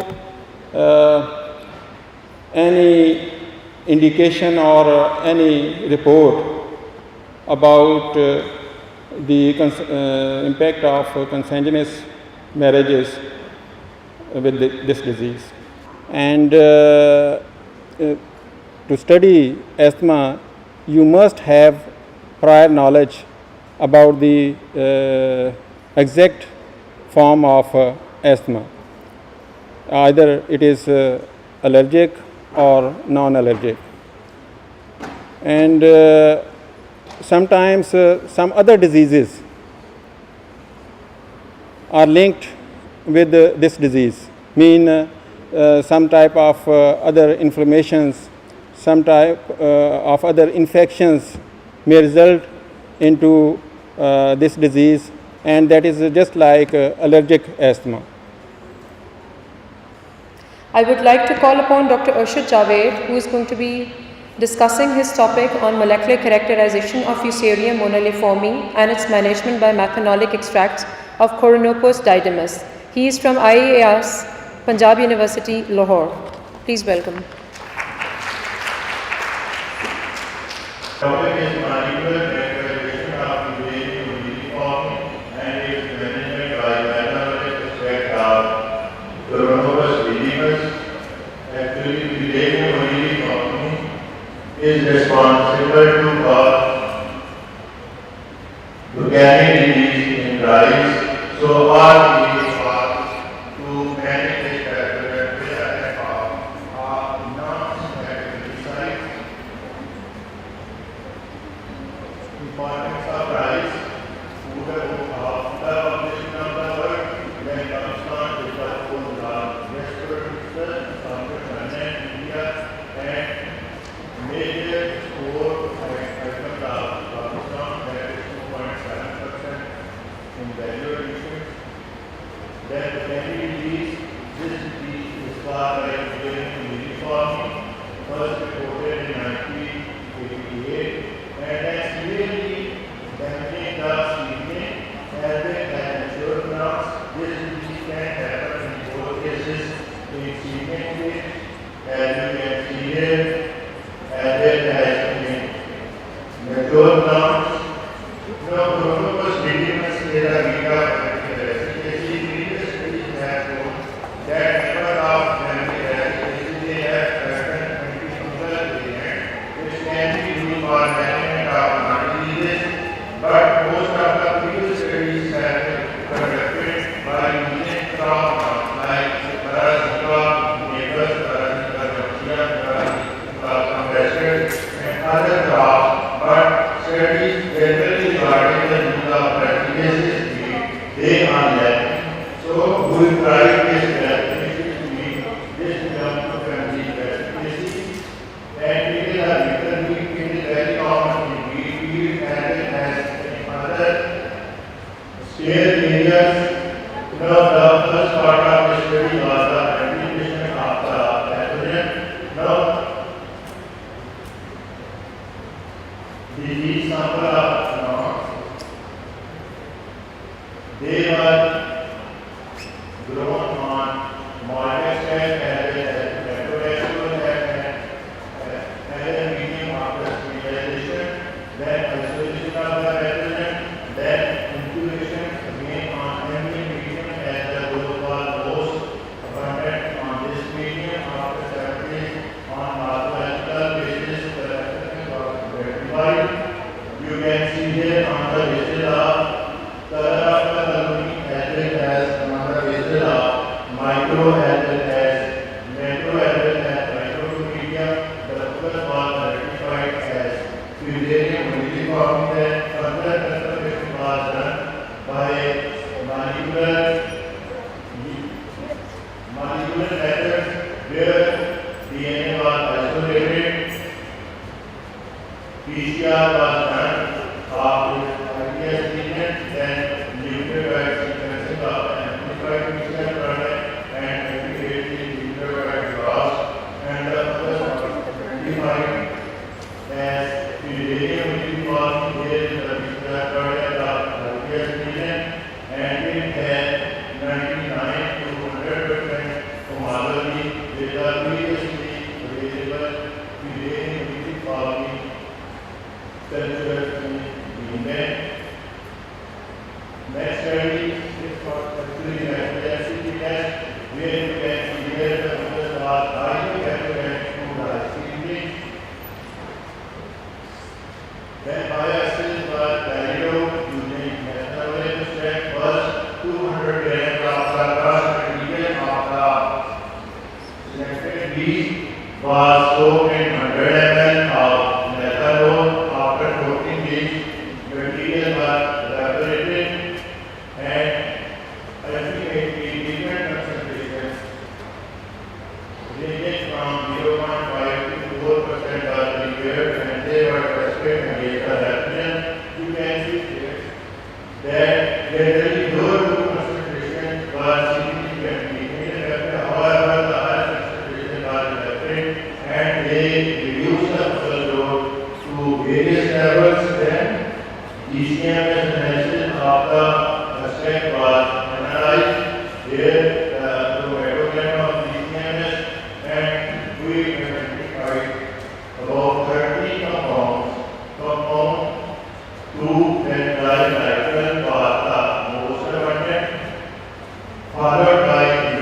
erythritol, and the third most abundant compound was compound 11, which has gelatin. Then these are the structure of the identified compound. This was the most abundant compound followed by erythritol and compound 11. These compounds are present in abundance. They may be responsible for antifungal activity. However, further studies are in progress in order to study the effect of individual compound to sort out which one is the most effective, so that can be used for further study in order to synthesize it and immediately used for the preparation of a natural product based pesticide. Then conclusion, fluoride was one of the cause of the disease. A 4% metabolic step had the ability to reduce fungal growth by about 48%, and dental nitrile, use and compound 11 are the most abundant compound in metabolic step, which may be responsible for antifungal activity.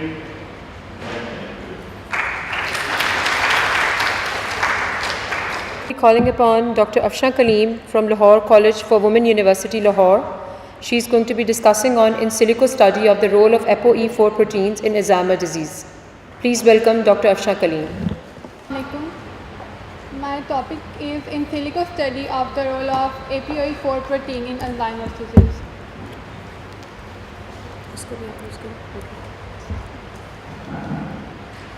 Starting from what is Alzheimer's disease. It is a progressive neurodegenerative disorder and the most common form of dementia. In people with Alzheimer's disease, the brain makes low level of neurotransmitters due to changes in the orientation of proteins.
forward to the development of 2D and 3D structures.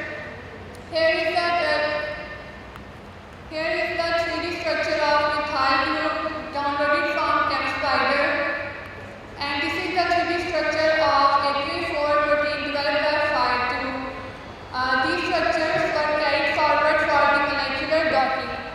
Now the outcomes for the molecular docking. These docked three-dimensional structures help to locate the methyl group that binds to the three-dimensional structure. The pointed molecule is the methyl group that causes methylation at position 61. This methylation changes the normal functioning of protein and results in the formation of tangles. This is the visualization of the three-dimensional structure in pyrrole and the measurement of distance between the methyl group and the three-dimensional structure. Then the final step was the induction of mutation. Arginine was replaced with alanine at position 61. The results show that the three-dimensional structure showed that the three-dimensional structure showed proper breaks between the fragments of protein. Now the conclusion. I would like to conclude with this that AQ4 accounts for 65 to 80% of for Alzheimer's disease, and we can reduce this amount from this study by designing novel drugs with improved binding properties and low toxicity. Thank you. Thank you, Dr. Afsha Kaleem. We'll be moving forward to Dr. Shagufta Naz from Lahore College for Women University. Her topic for today is genetic analysis of congenital hereditary endothelial corneal dystrophies from Punjab population. Please welcome Dr. Shagufta Naz. The topic of my presentation is genetic analysis of congenital hereditary endothelial dystrophy from Punjab population. My work is on the corneal dystrophies, and it is most likely related to the vision. Now, what is the vision? Vision is actually the skillful encounter. Visual perception is actually the main attribute, and it helps to elucidate the interaction of the surrounding environment, and it directs the information to the whole body. Now, the resulting perception is therefore as the eyesight or the vision. What is the visual impairment? Actually, visual impairment is the functional loss of the vision. This is the complete anatomical detail of the human eye, and here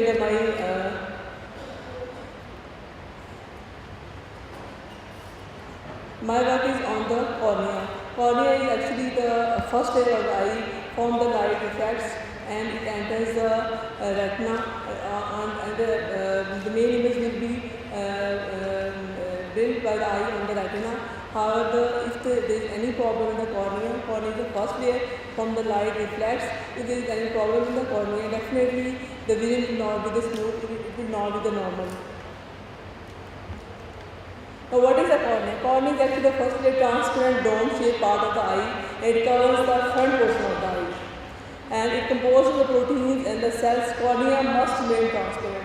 If there is any problem, definitely vision will be adversely affected by the cloudness or opaqueness of the corneal layer, and it will lose the vision. These are the corneal layers, and it is divided into three main layers: endothelial, stromal. The first one is the epithelium, middle one is the stromal layer, and the last one is the endothelium. What are the corneal dystrophies? These are the inherited corneal diseases, and these are typically genetic, bilateral, symmetrical, and slowly progressive disease. And it has no relation with the environment, definitely, and result in the opacities of the various shapes and sizes that affect the corneal layers. Corneal dystrophies can be divided into three layers: anterior corneal dystrophies, stromal corneal dystrophies, and the posterior corneal dystrophies. What are the posterior corneal dystrophies? These will be caused by any abnormality in the endothelium or in the distal membrane.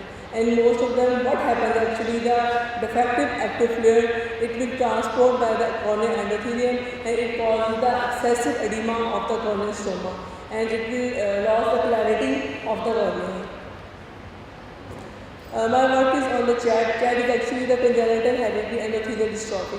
And cornea, what happens in this CHAD, cornea is swollen due to the extensive stroma edema, some enlargement of the collagen fibril. It is asymmetric, it can be symmetric or can be asymmetric, and there is a milky appearance, and the cornea will be the clouding of the cornea. How we can diagnose the patients of the CHAD?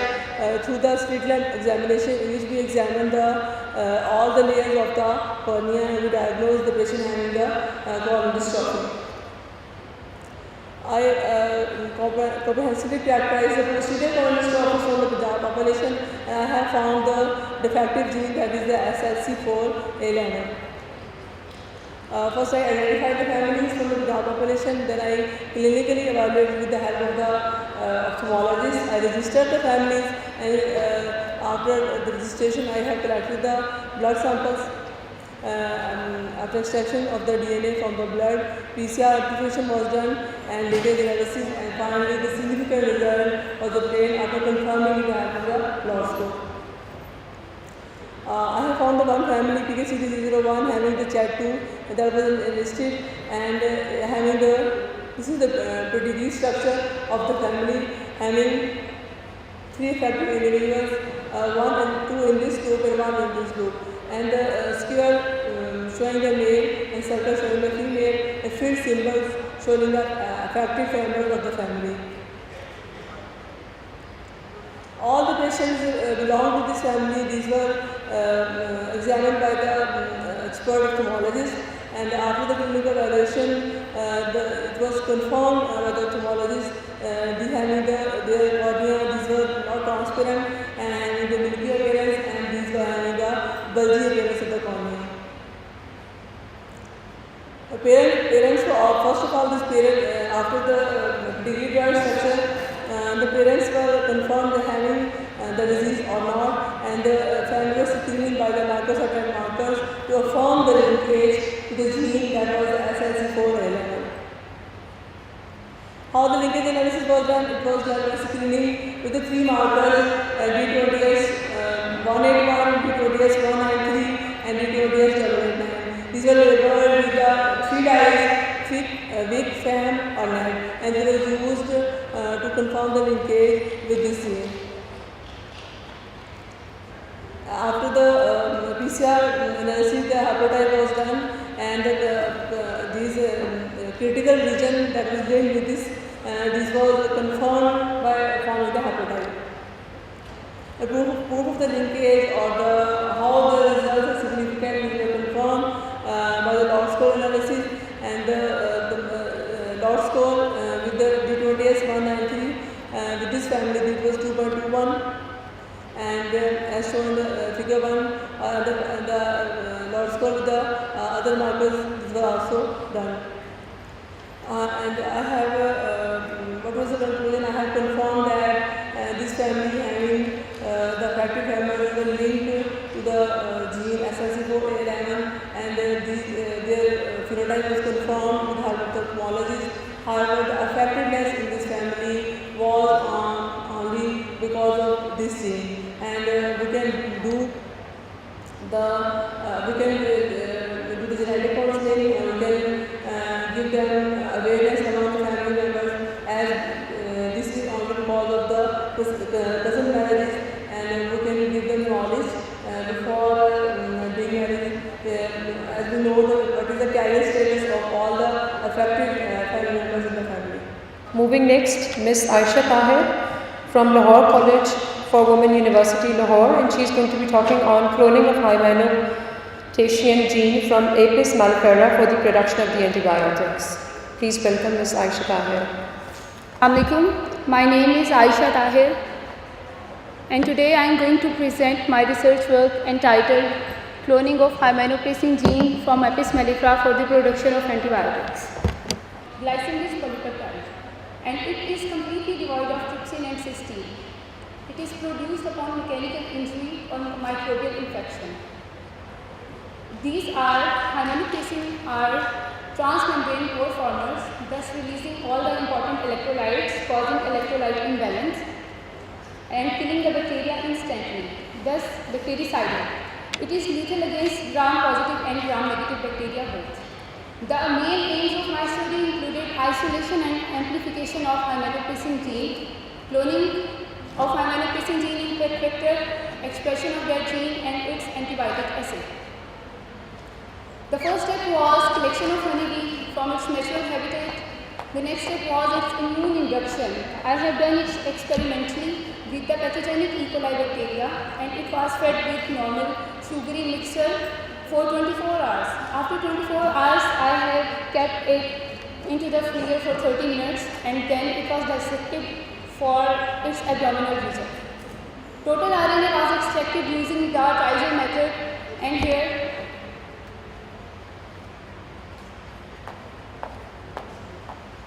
two bands that show the integrity of RNA are shown, 28S ribosomal RNA and 18S ribosomal RNA. And RNA concentration was measured on nanodrop spectrophotometry. The RNA was converted into the cDNA, and the next step was primer designing and its synthesis. I have designed primer by using the software Primer 3 and included the restriction sites of the enzymes ND1 and ND3 for the purpose of cloning. I got my product at 429 base pairs and then purified it by using the kit Kaizen. The next step was the cloning of hymenopterin gene, and it was done in the PET vector. PET vector contains 5443 base pairs, and it contains a T7 promoter site, and it is ampicillin antibiotic resistant. It contains ampicillin antibiotic resistant gene. The transformed colonies are shown here on the agar plus ampicillin plate.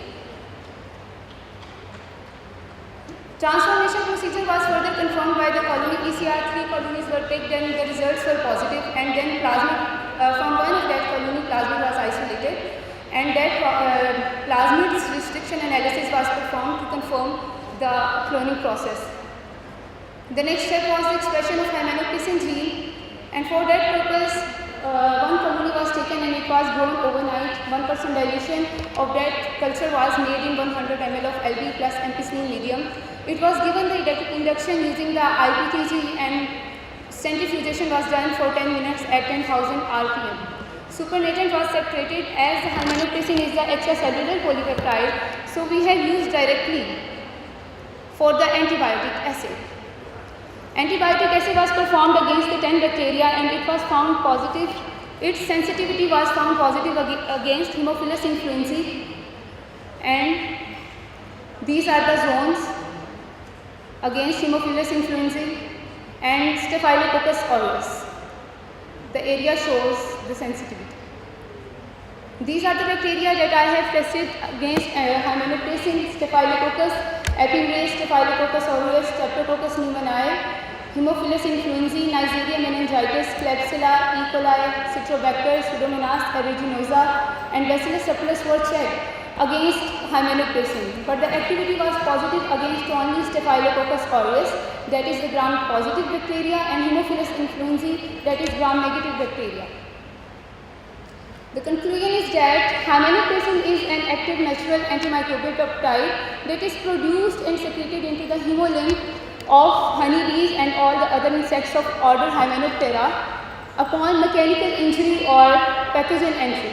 It is bactericidal in action, and its effects have been found lethal against pathogenic bacteria, Haemophilus influenzae, that is gram-negative, and Staphylococcus aureus, that is gram-positive, thus confirming the previous reports that it is lethal to gram-positive as well as gram-negative bacteria. Thank you. In the last, I will love to acknowledge the contributions of Professor Dr. Farkhanda Mansoor, Dr. Irfana Iqbal, Dr. Muhammad Numan Aftab, Dr. Muhammad Sajid Tahir, Fazal Maula Saab, Dr. Hassan and Ms. Bushra Iqbal for their endless contributions to my work. Thank you. Thank you very much. I have a question. Yes, ma'am. Why you gender smoking? Why? Your erosion? No. Influenzae? Against influenzae? Yes, ma'am. Why they are so pain?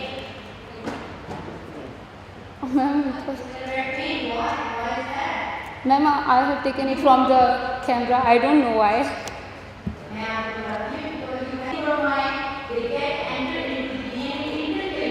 Yes, ma'am. So you have to be very careful. Okay. And these cannot be even publishable. Sorry, I didn't hear. It cannot be publishable if you want to go into a future. Okay. And effectively, did you do the expression study yet? Sorry, ma'am. Did you do the expression study yet? No, ma'am. Just I have checked the antibiotic activity of that. No, ma'am. It was expressed, and then I just checked its antimicrobial activity, and that is the on-way process that I will do its expression studies further.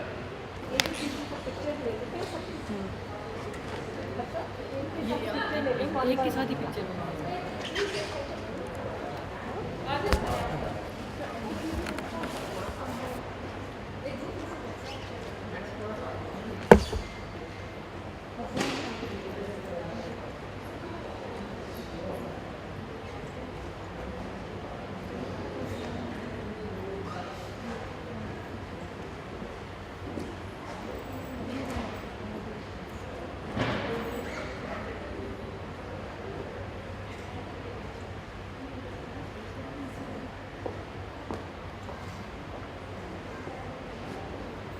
The first souvenir is Professor Dr. Riaz.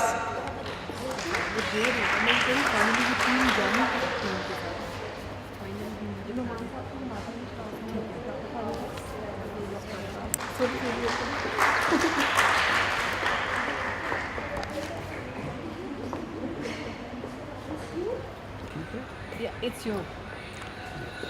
Dr. Numan Aftab, Professor Dr. Numan Aftab.